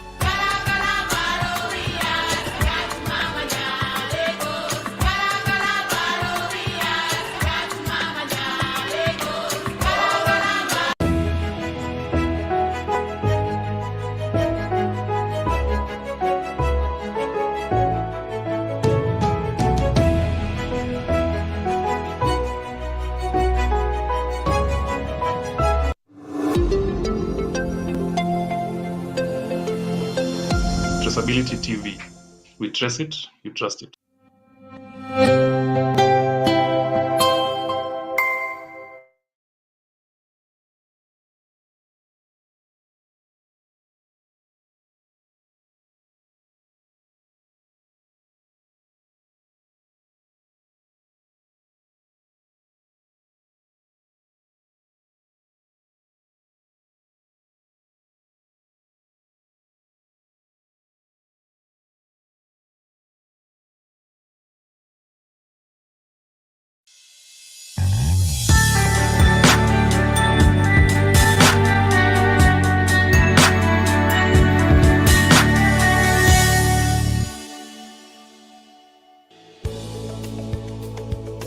Imagine a world untouched by time, where nature thrives in its purest form, a place where oceans teem with life and forests echo with the sounds of wildlife. This is the Earth as it was meant to be. But today, our planet faces a growing threat, a silent invader, almost invisible yet omnipresent: plastic bags. These seemingly harmless everyday items have become a symbol of our throwaway culture, Lightweight and convenient, plastic bags are used for an average of just 12 minutes, yet they can persist in our environment for hundreds of years. Let's trace the journey of a plastic bag. From the moment it's produced in a factory, it begins a life cycle that will impact our world in ways we are only beginning to understand. A single use for carrying groceries, that's often all it takes for a plastic bag to begin its environmental journey. But where does it go next? Many end up in landfills, where they can take up to 1,000 years to decompose. Others are carried by the wind, finding their way into rivers, lakes, and oceans. In the ocean, plastic bags are often mistaken for food by marine animals. Turtles, dolphins, and seabirds suffer the consequences, with many dying from ingestion or entanglement. There is hope. Around the world, communities are coming together to address the plastic bag crisis. Cleanup efforts, recycling initiatives, and innovative solutions are making a difference. Researchers are developing biodegradable alternatives, and governments are enacting bans and regulations to reduce plastic bag use. These actions are crucial steps towards a more sustainable future. But the most powerful change starts with us. By choosing reusable bags and educating the next generation, we can reduce our reliance on plastic and protect our environment. Every small action counts. Together, we can trace the path of a plastic bag and turn the tide on plastic pollution for a cleaner, healthier planet.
In the heart of our planet's wilderness lies a delicate balance, where every creature plays a vital role in the intricate tapestry of life. But this delicate balance is under threat as human activities continue to encroach upon their habitats. As forests shrink and ecosystems fragment, the need for traceability in wildlife becomes increasingly crucial. Traceability, the ability to track and monitor the movement of animals, holds the key to understanding and preserving these invaluable ecosystems. Through innovative technologies and dedicated efforts, researchers are now able to trace the movement of wildlife with unprecedented accuracy. From GPS tracking collars to satellite imagery, these tools provide invaluable insights into the behavior and migration patterns of various species. For example, the majestic elephants of the African savanna. By tracking their movements, scientists can identify critical migration routes and feeding grounds, allowing for targeted conservation efforts to protect these vital habitats. But traceability isn't just about conservation. It is also a powerful tool in the fight against poaching and illegal wildlife trade. By monitoring the movement of endangered species, authorities can intercept illegal activities and apprehend those responsible, helping to curb the illegal trade that threatens so many species with extinction. Furthermore, traceability plays a crucial role in ensuring the sustainability of wildlife resources. By tracking the movement of animals, authorities can implement effective management strategies to prevent overexploitation and promote responsible harvesting practices. From the depths of the oceans to the vast savannas and dense rainforests, traceability is revolutionizing the way we understand and protect our planet's precious wildlife. But this journey is far from over.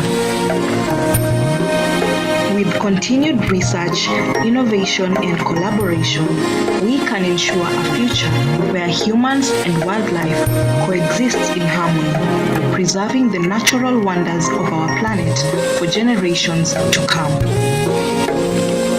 Together, let us strive towards a future where traceability is not just a tool, but a cornerstone of our commitment to safeguarding the wonders of the natural world.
In the quiet corners of every cemetery lies a story, a legacy, and a memory etched in stone.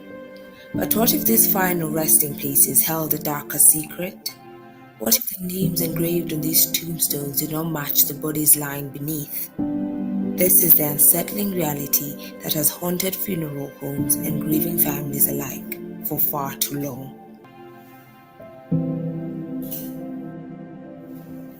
For decades, the risk of a body mix-up and wrongful burials has been a troubling concern within the funeral industry. Mishandled paperwork, human error, and lack of standardized procedures have all contributed to this heartbreaking phenomenon. But amidst the shadows of uncertainty, a beacon of hope emerges: traceability standards. Traceability standards offer a solution, a pathway to accountability and transparency in the handling of human remains. By implementing meticulous tracking systems from the moment a body enters the care of a funeral home to its final resting place, the likelihood of errors diminishes significantly. Experts from across the globe agree that traceability standards like those offered by GS1 are essential in safeguarding the integrity of the funeral process. Through barcoding, digital records, and stringent protocols, every step of the journey is meticulously documented using GS1 standards, ensuring that each individual is honored with dignity and respect. But the impact of traceability standards extends far beyond the walls of funeral homes. For the families left behind, it offers solace. a sense of assurance that their loved ones are laid to rest with the utmost care. No longer must they fear the unthinkable, the possibility of a mistaken identity, a misplaced body. The journey towards widespread adoption of traceability standards is not without its challenges. Resistance to change, financial constraints, and varying regulations present formidable obstacles. But with each passing day, more and more funeral homes are embracing this vital shift, recognizing its profound impact on both their operations and the lives they touch. The journey towards widespread adoption of traceability standards is not without its challenges. Resistance to change, financial constraints, and varying regulations present formidable obstacles. But with each passing day, more and more funeral homes are embracing this vital shift, recognizing its profound impact on both their operations and the lives they touch. As the sun sets on another day, let us reflect on the importance of traceability standards in preserving the sanctity of life, even in death. For in this age of uncertainty, one thing remains clear. Every individual deserves to be laid to rest with dignity, respect, and the assurance that their memory will endure for eternity.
Welcome to the bustling world of bees, where tiny creatures play a vital role in the tapestry of life on Earth.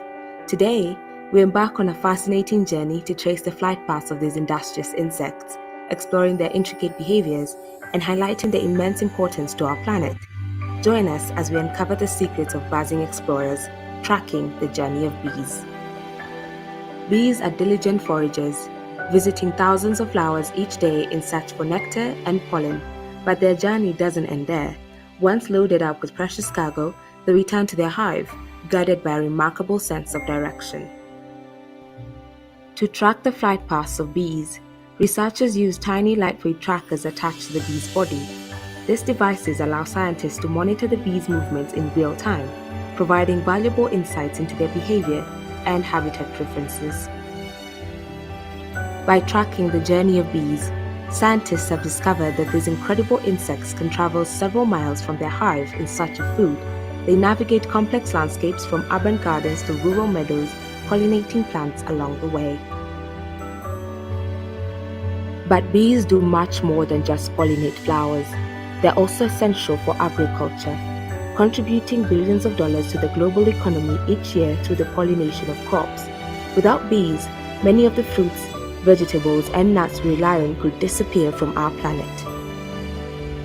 In addition to their economic importance, bees also play a crucial role in maintaining biodiversity and ecosystem health. By pollinating a wide variety of plants, they support countless species of wildlife and contribute to the reliance of ecosystems. At the heart of every hive is the queen bee. Larger and longer-lived than her worker bee counterparts, the queen's primary role is to lay eggs, up to 2,000 a day during peak seasons. The queen also produces pheromones that help regulate the hive's activities and maintain its social structure. The hive is a well-organized society with distinct roles. Worker bees, or females, are responsible for foraging, tending to the queen and larvae, building and maintaining the hive, and producing honey. Male bees, known as drones, have one primary role: to mate with the queen. After mating, drones die, ensuring the hive's genetic diversity. The journey of nectar to honey is an incredible process. After collecting nectar, bees store it in their honey stomachs and return to the hive, where they pass it to other worker bees. These bees then deposit the nectar into the honeycomb cells and fan it with their wings to evaporate excess moisture, transforming it into the thick, sweet honey we all love. Unfortunately, bees face numerous threats, including habitat loss, pesticide exposure, and climate change. To ensure the survival of these vital pollinators, it's essential that we take action to protect their habitats, reduce pesticide use, and promote bee-friendly gardening practices. Educating future generations about the importance of bees is key to their conservation. By fostering an appreciation for these remarkable insects, we can inspire a new generation of environmental stewards dedicated to protecting our planet.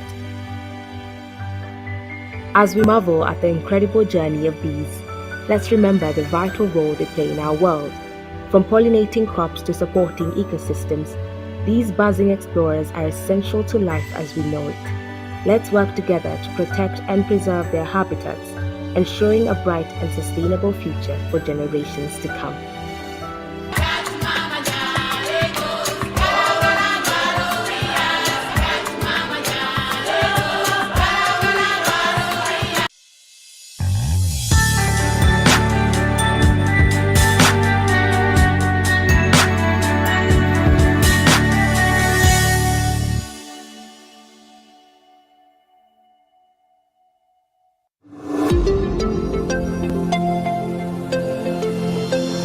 Tracebility TV. We trace it, you trust it.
Kenya, a land of vibrant landscapes and rich agricultural traditions, has long been the bed and breakfast of East Africa.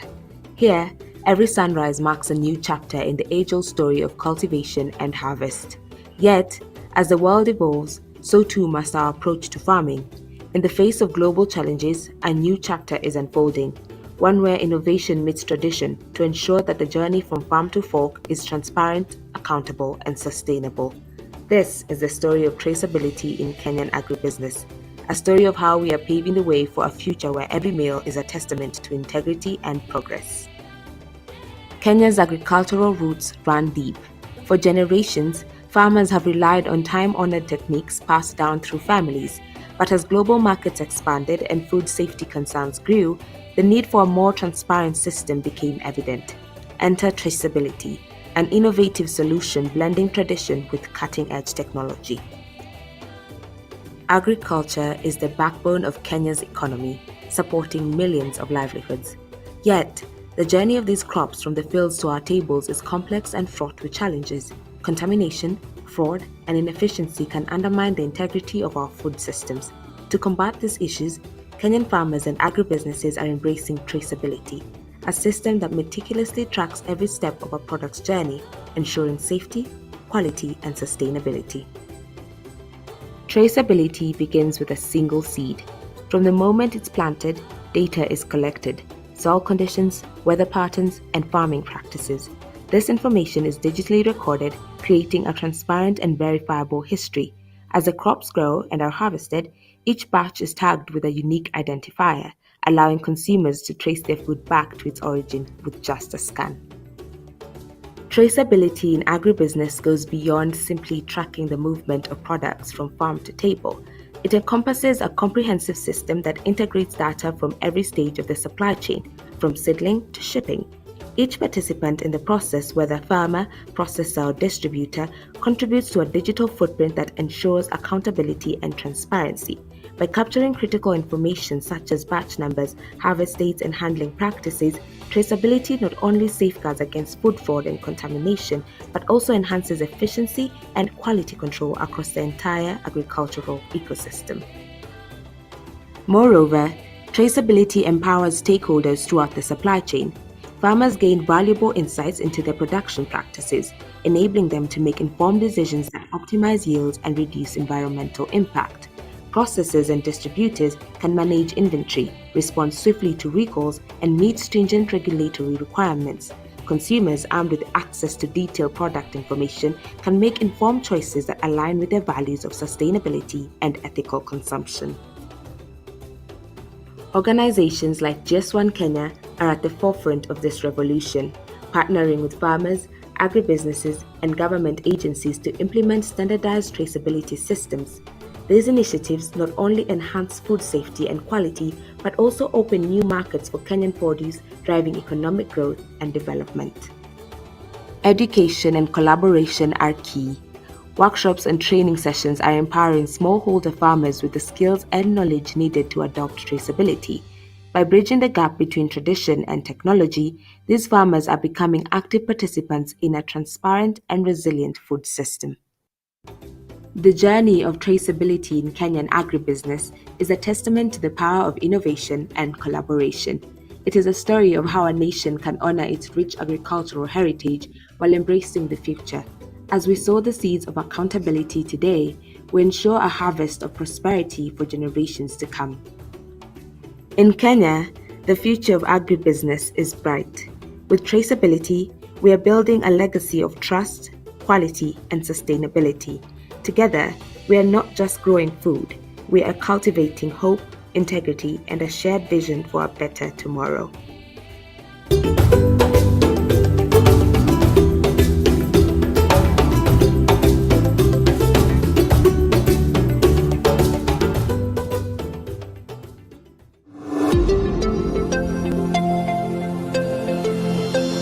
Traceability TV. We trace it, you trust it.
everyone. I hope you enjoyed your lunch break and you are ready for the final session of the day.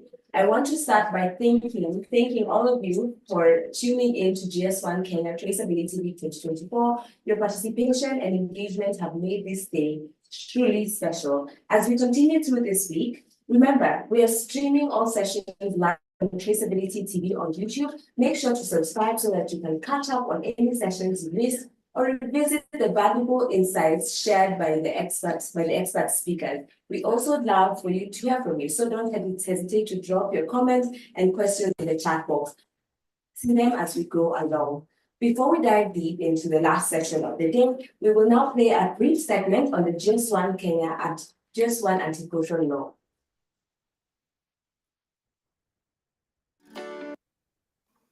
GS1 operates under the GS1 competition law caution. Strict compliance with competition laws is and always has been the policy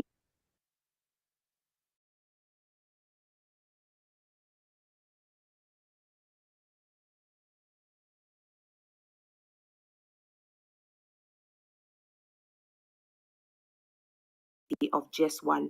The best way to avoid problems is to remember that the purpose of the group is to enhance the ability of all industry members to compete more efficiently. This means there shall be no discussion of prices, allocation of customers or products, boycotts, refusals to deal, or market share. If any participant believes the group is drifting towards impermissible discussion, the topic shall be tabled until the opinion of counsel can be obtained. The full caution is available via the link below if you'd like to read it in its entirety. For your feedback, and we will respond at the end of the session. Now, let's dive deep into our last presentation of the day. I'm excited to introduce Nelson John, the team leader for our industrial engagement here at GS1 Kenya, who has been with the organization for over 7 years. Nelson will be presenting on unveiling the power of GTINs. Shop smarter, buy authentic. This session will explore how GTINs are essential for ensuring product authenticity and smarter shopping experiences. Over to you, Nelson.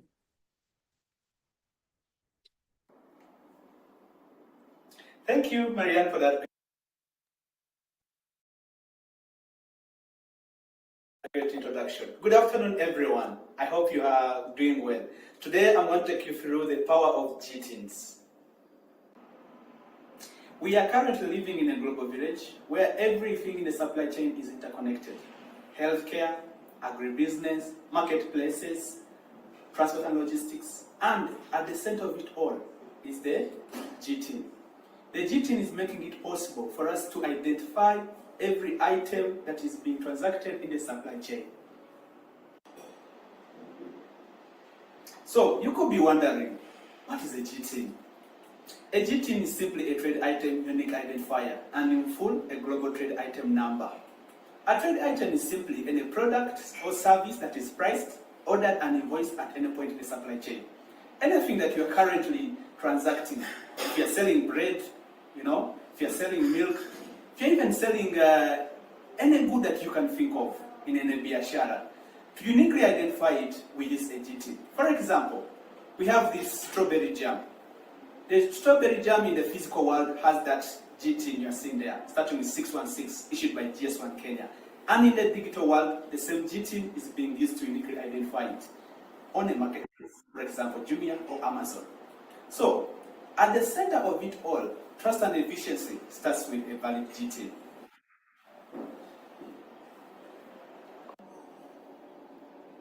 Customers and stakeholders are asking a number of questions to support their purchasing decisions today. And among them are just a few that I'm going to look at here. There's a time I bought a new fridge and I wanted to understand how can I be able to install this in my home, And then other people are wondering, you've just bought something from the supermarket, but you want to understand, where did this come from? Some are wondering, how can I recycle this cloth that I've worn over time?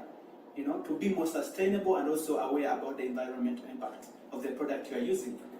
Other people are asking, you bought a laptop, you want to know which other options exist about this laptop, what new technologies are available, Others are wondering, is this safe for me, for my kids? You bought a new toy, is this safe? Everyone is so cautious about the things that we are currently consuming.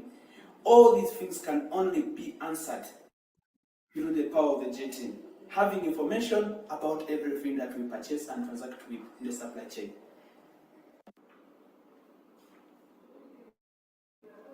The internet today has made it possible for us to be able to transact globally. You can efficiently buy something from China, the USA. You can actually also export to the global village. And for us to be able to communicate efficiently, you need a GTIN. So the GTIN is enabling us to bridge the gap between the physical products and the digital world. As manufacturers, as partners, how are you able to enable your products have a digital presence? Our refrigerators are online, our telephones are online. We as human beings have digital presence. It's time for us to enable our products have a digital presence through the power of the GTIN. So you'll be wondering, Nelson is saying a GTIN can make my product be digital, but how? I'm going to take you through on how this is possible. With the help of the GS1 digital link, we are able to enable your products have a digital presence. Given, for example, Richard is at the supermarket there scanning a product. He's wondering, the current format of the GTINs is being embedded in the EN13 kind of barcode or UPC code. This offers limited options. When you scan it, you only have the barcode number displayed. But the GS1 digital link through the QR code is giving us the option of enabling your products have a digital presence. And basically the GS1 digital link QR code is just a web address that may redirect to something elsewhere, a web page, a URL by GS1, or even a trading partner that you may have. As we look at this, when you scan that QR code, basically embedded into it is a URL, as you're seeing on your screen there, you see? And when you look at this URL keenly, you figure out that there is a GTIN in between there. This GTIN is being carried in the EN13 kind of barcode, but at the same time, it's the same GTIN that is being carried in the QR code. So it's the unique identifier that is helping us link the physical product to the digital presence. The GS1 URL, to be explained further, has the protocol, which we are using the HTTPS to be secure, that the platform you are accessing is secure and can be trusted.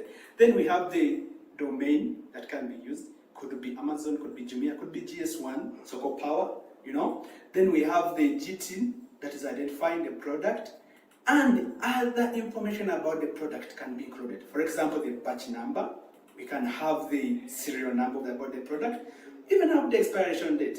This all is possible through the use of the GS1 digital link. As the name says it, digital link.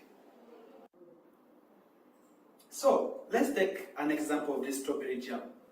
With the GTIN and the digital link, we are able to access more information about this product. For example, by scanning, we're able to know the batch number, we're able to know the manufacture date, when this strawberry jam was manufactured, we're able to know the expiry date, we're able to know more certifications about this product. Let's say if you've been going to export to a region that is really so much restricted and you need further certifications, consumers are able to understand the ingredients. If someone is allergic to something that this product has, they're able to understand and know more. And we also are able to understand how the net weight about this product and many much more. The GTIN is empowering all this because we're able to uniquely identify this product and share that information in a seamless and efficient way. GTIN is transforming key supply chain transactions. And in the subsequent slides, you're going to see how the GTIN is making all this possible. So imagine you've gone to purchase a new cloth, wherever you do your shopping from, and you would want to understand, is my cloth sustainably manufactured? Can I easily recycle it? So the GTIN is enabling us to know the what, where, and how the goods we use were manufactured. So moving on to the world of the customs, governments and custom bodies would like to know the information about the products that you import into the countries. With the help of a GTIN, we are able to streamline custom clearance, enabling faster data lookup and risk assessments. At the border control centers, even the customs warehouses, the personnel there are now able to just scan and verify your product information efficiently. All this possible through the GTIN. The GTIN is also making it possible to efficiently track and manage our inventory in our warehouses, be it in your small biashara, in the supermarket, or even large warehouses for wholesalers. With the GT, everything is made possible. Moving on to the world of marketplaces, online shopping, people are now able to select the products they want. For example, you may go online, you want to buy a TV. There's a TV from Samsung, TV from LG, even a local person may have a TV that is being manufactured. When you open this online presence, how are you able to efficiently capture the right products and their details among the sea of results? The GT makes all this possible, thereby boosting online market efficiency. In the long run, the marketplace people are able to ensure that the right product is delivered to the right customer. Getting back to Regan at the retail point. Regan is a supermarket, like I said initially, and he's wondering, there's so many options of milk. We have so many people offering milk nowadays. Even I may start up my business of milk. But then Regan needs to make the right decision. With the help of the GT, consumers are able to make informed choices out of a sea of so many options. They're able to check for allergens, ingredients, and much more of every product they purchase at the retail. And as retail evolves, looking at 1974, when the first barcode was scanned at March Supermarket in Ohio, to date, where people are able to self-checkout, the GT is still making all this possible.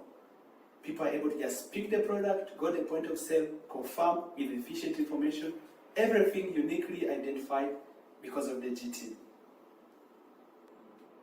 And as we move into the world of AI and smart shopping, the future of smart retail, the GT is still evolving and moving along with it. An example here is the Amazon Dash Cart, whereby you just go with the cart, pick a product you need, and the cart itself will efficiently manage and deduct everything that you are shopping. The GT is still at the center of all this. From all the examples I've shared about the power of GT, I believe we are now empowered to efficiently, uniquely identify our products so that we enable our customers and consumers, stakeholders, partners, be able to make informed decisions. Because with critical information and accurate information, we're able to make informed decisions. I thank you so much for being a very nice audience. Those are my contact details, and I now hand it over to Mary Ann to take us through the question and answer. Thank you so much.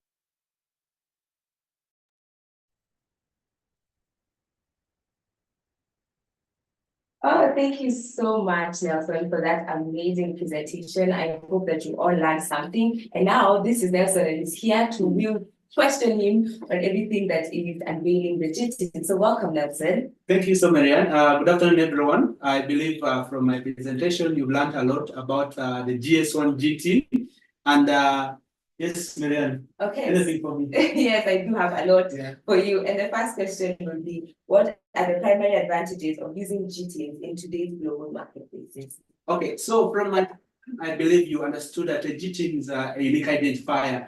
And the advantage of this is that everything that is in the supply chain, then whatever thing that you are trading needs to have a unique ID. And the GT, as a GS1 identifier, supports us to communicate efficiently with our stakeholders, with our consumers, with through the information sharing platforms. You understand at the retail points, for example, when you go and buy your product, you have to go to a sell and get the product. So that person at the point of sale, the cashier, is actually able to efficiently seek the pricing and serve you in real time because of the GT. So the GT is really supporting so many things in the retail sector, healthcare sector, transport and logistics. We have the customs where the border control people need to verify your products while they are bringing them into the countries. So there are so many use cases that the GT is really supporting, and this is all possible because of the GS1 Kenya in this case. Okay, before we continue, a question in there. So I'd like to remind you that the chat box is open, and you can all please feel free to type out any questions that you have for Nelson, or even comment, and we can engage together. At the same time, in the chat box, you'll find that there's a poll and a survey, and I'd like for each and every one of you to just go and fill it out to answer some questions that we may have. Okay, next we have, how can businesses ensure the accuracy and consistency of GTINs across different systems and platforms? Okay, for you to ensure accuracy of your GTINs across various platforms, first of all, we have to ensure that these numbers were accurately assigned. And I believe for every entity to have a GTIN, you have to become a member of GS1. When you join us and become a member of GS1, we give you the GCP, as my colleagues Geoffrey and Ian stated earlier. So through this GCP, you are able to create unique codes. And then these codes, once stated, you assign them to your products. So if I'm producing milk, an example I like using a lot, every variant of milk I use, let's say every SKU, 500 mils, 1 liter, 200 mils. So you assign them unique code. So that information about the product is shared using the GTIN as a unique ID. So the GTIN is basically I would say the thumbprint of every product in the supply chain. So you share that information with your stakeholders. Even if I'm importing something from China, I just have to request the people up there that, I need information about the product you are sending you, so that I actually don't need to assign a new code. I just get the code, then I trade with it. I share the information through the LPOs, dispatch notices, and so much information about your products. Yeah. Oh, thank you. Yeah. So what are the biggest challenges companies face when implementing GTINs? Well, the key challenge I would state is sometimes companies mismanage GTINs. You find that when you're doing the allocation, sometimes people do not follow the GTIN allocation rules. There are about 10 key rules that we use as GS1 and recommend to our members to always follow when they are signing GTINs. So I'll give one rule, like every time you have a new product coming up, ideally that product gets a new GTIN. For example, I'll give like as human beings. Every time a new human being comes into the world, they need to have their own unique ID, the national ID. So even products, every time we create a new product, you have to assign. But you find some members out there and maybe stakeholders in the market don't understand that GTINs are very crucial on how we trade. They reuse numbers. You find one number is assigned to multiple products. Then you find another thing is you find some people are sharing GTINs wrongly. Any slight mistake you make in the numbering will affect so many stakeholders you trade with. I may say if I'm producing milk and then I share wrong information, just a simple slight change in a digit may affect the entire supply chain, because so many people are relying on this information to actively communicate with you and your products. Yes. Okay, before we continue, I'd like to give a nice shout out to everyone who's watching from Traceability TV on YouTube, and at the same time remind you that the chat box is open for any questions you may have, and also to kindly ask you again to engage with the poll that we have out at the chat box. Okay, so back to you, Nelson. How have GTINs contributed to better supply chain management and efficiency? Okay, so one area that GS1 Kenya is trying to push so much is around customs and border control. As you know, Kenya is connected to the world through the ports, and it's a route to the East African countries. You see our neighboring countries here, Uganda and Rwanda and so on. They use our borders and the ports to transmit goods. So the GTIN is one step that is helping customs people to share information about products efficiently. And we call upon all stakeholders and people who are in the fields of manufacturing, customs and so on, that we actually have ways on how to share this information about the product that we are importing, so that we enable efficient communication between borders and so on. And then the other area that GTIN is supporting so much is the marketplaces. Marketplaces, I mean, platforms that are used to buy things online. There are so many platforms, I can't actually finish all of them if I start to name them. But the GTIN is enabling the users out there purchase. You go online, search the right product out of a sea of so many products. You choose the right. I want to buy a TV, and then there are so many TVs on the platform. But because of the GTIN, we are able to efficiently make sure that the right product is delivered to you at your home. So GTINs are really transforming so many key instances of this chain. The other key area is the healthcare sector, whereby we have to ensure that the right medicine is being given to the right patient. And unique identification through the GTIN is also making this possible in that field. And as AI evolves, I actually want to inform people, as AI evolves, supply chains are changing. So many people are innovating around this. At GS1 Kenya, we are working so hard to have so many use cases around the AI. And we want to partner with everyone out there who wants to transform their businesses, their companies on identification and unique data sharing. That GS1 GTs and identifiers are here to help you on the same. Okay, so let's look at maybe how can small and medium-sized enterprises effectively adopt a benefit from GTs? Okay, every enterprise was once small, I would say. Yeah. And as we grow and produce more and more large SKUs, the GT grows with you. So even if you are a mama boga out there, you are producing something and you have a vision of your business growing to a bigger level, unique identification at the start is really key, because then we are able to uniquely identify the product from everything out there. So if you're producing something in Uganda or in Kenya and you want to export out there, even if you're in agribusiness, so you need a unique ID to make sure that your products are able to see the outer world.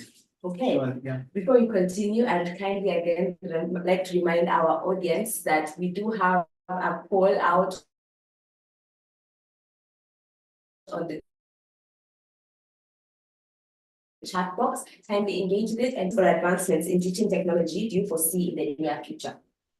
So one area I believe right now, like you're saying, innovation that are happening. AI as a technology is something that is really shaping the world.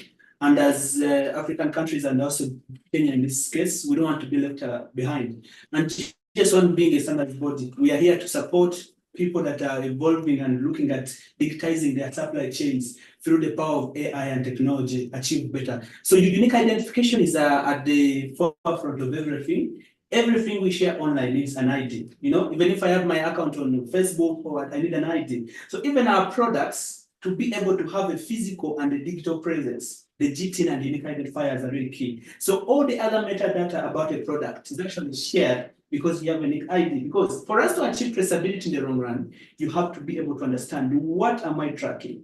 And how do you make sure that you know what you are tracking? You need to have a unique ID.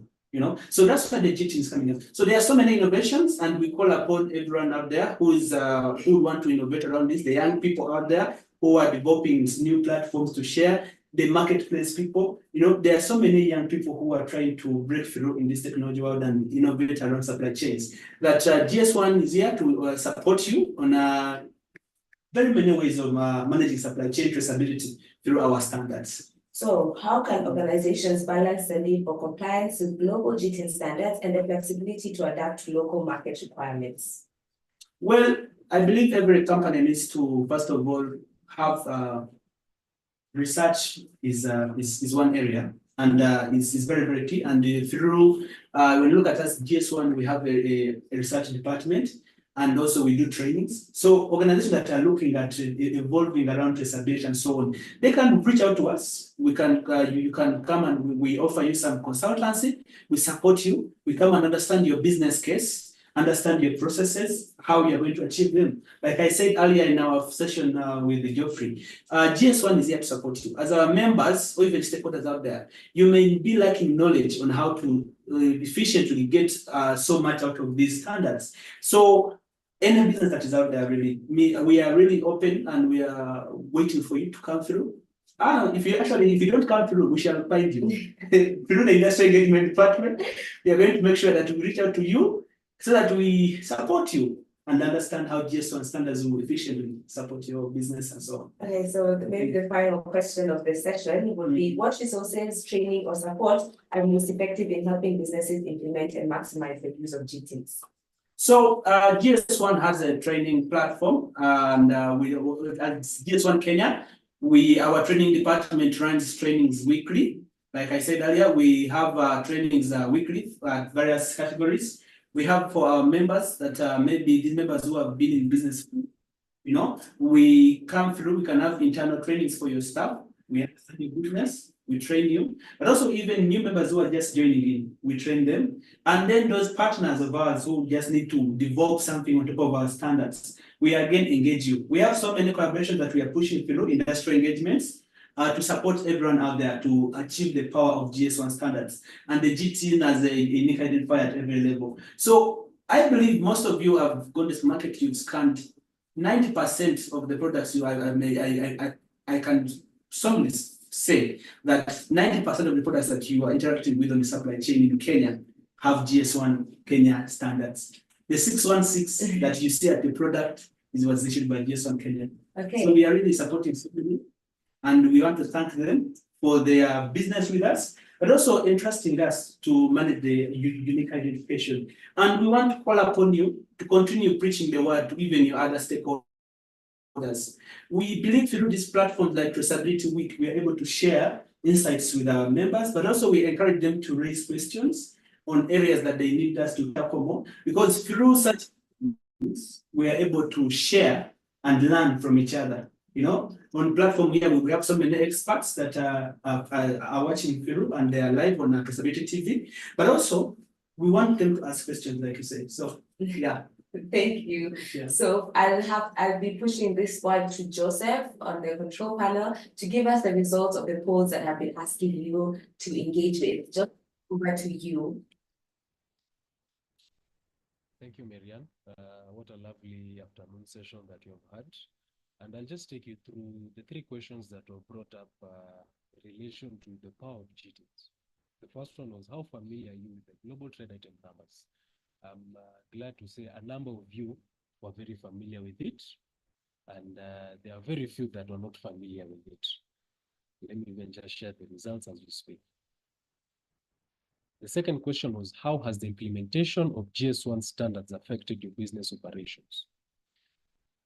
Then again, it's a good number, very significant number that answered significant.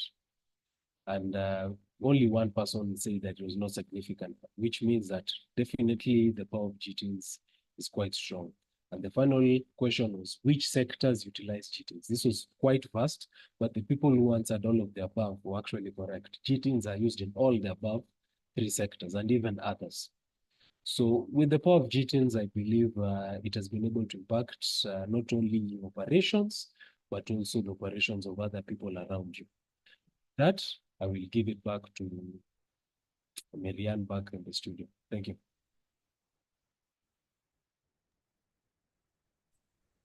Okay, so now we'll be closing the show, and I'd like to give our guest here just a few minutes for a parting shot. Okay, thank you so much, Joseph and Marianne. And for the participants that were logged in today, I thank you so much for this session. I believe you've learned a lot. And where you've not really understood, kindly reach out to us at info@GS1 Kenya. And also visit our website, visit Traceability TV. Please register, subscribe. Yeah, they need to subscribe. So subscribe and follow us on Traceability TV. We have so much in stock for you, and I'll be coming to you live to take your stories also, so that we feature them on Traceability TV. I thank you so much, and thank you so much, Marianne, for this opportunity.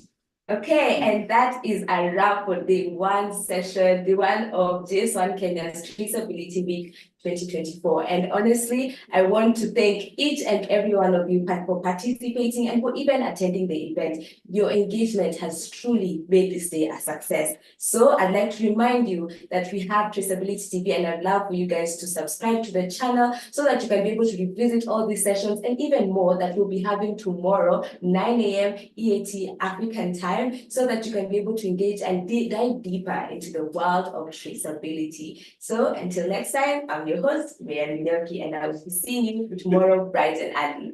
Bye.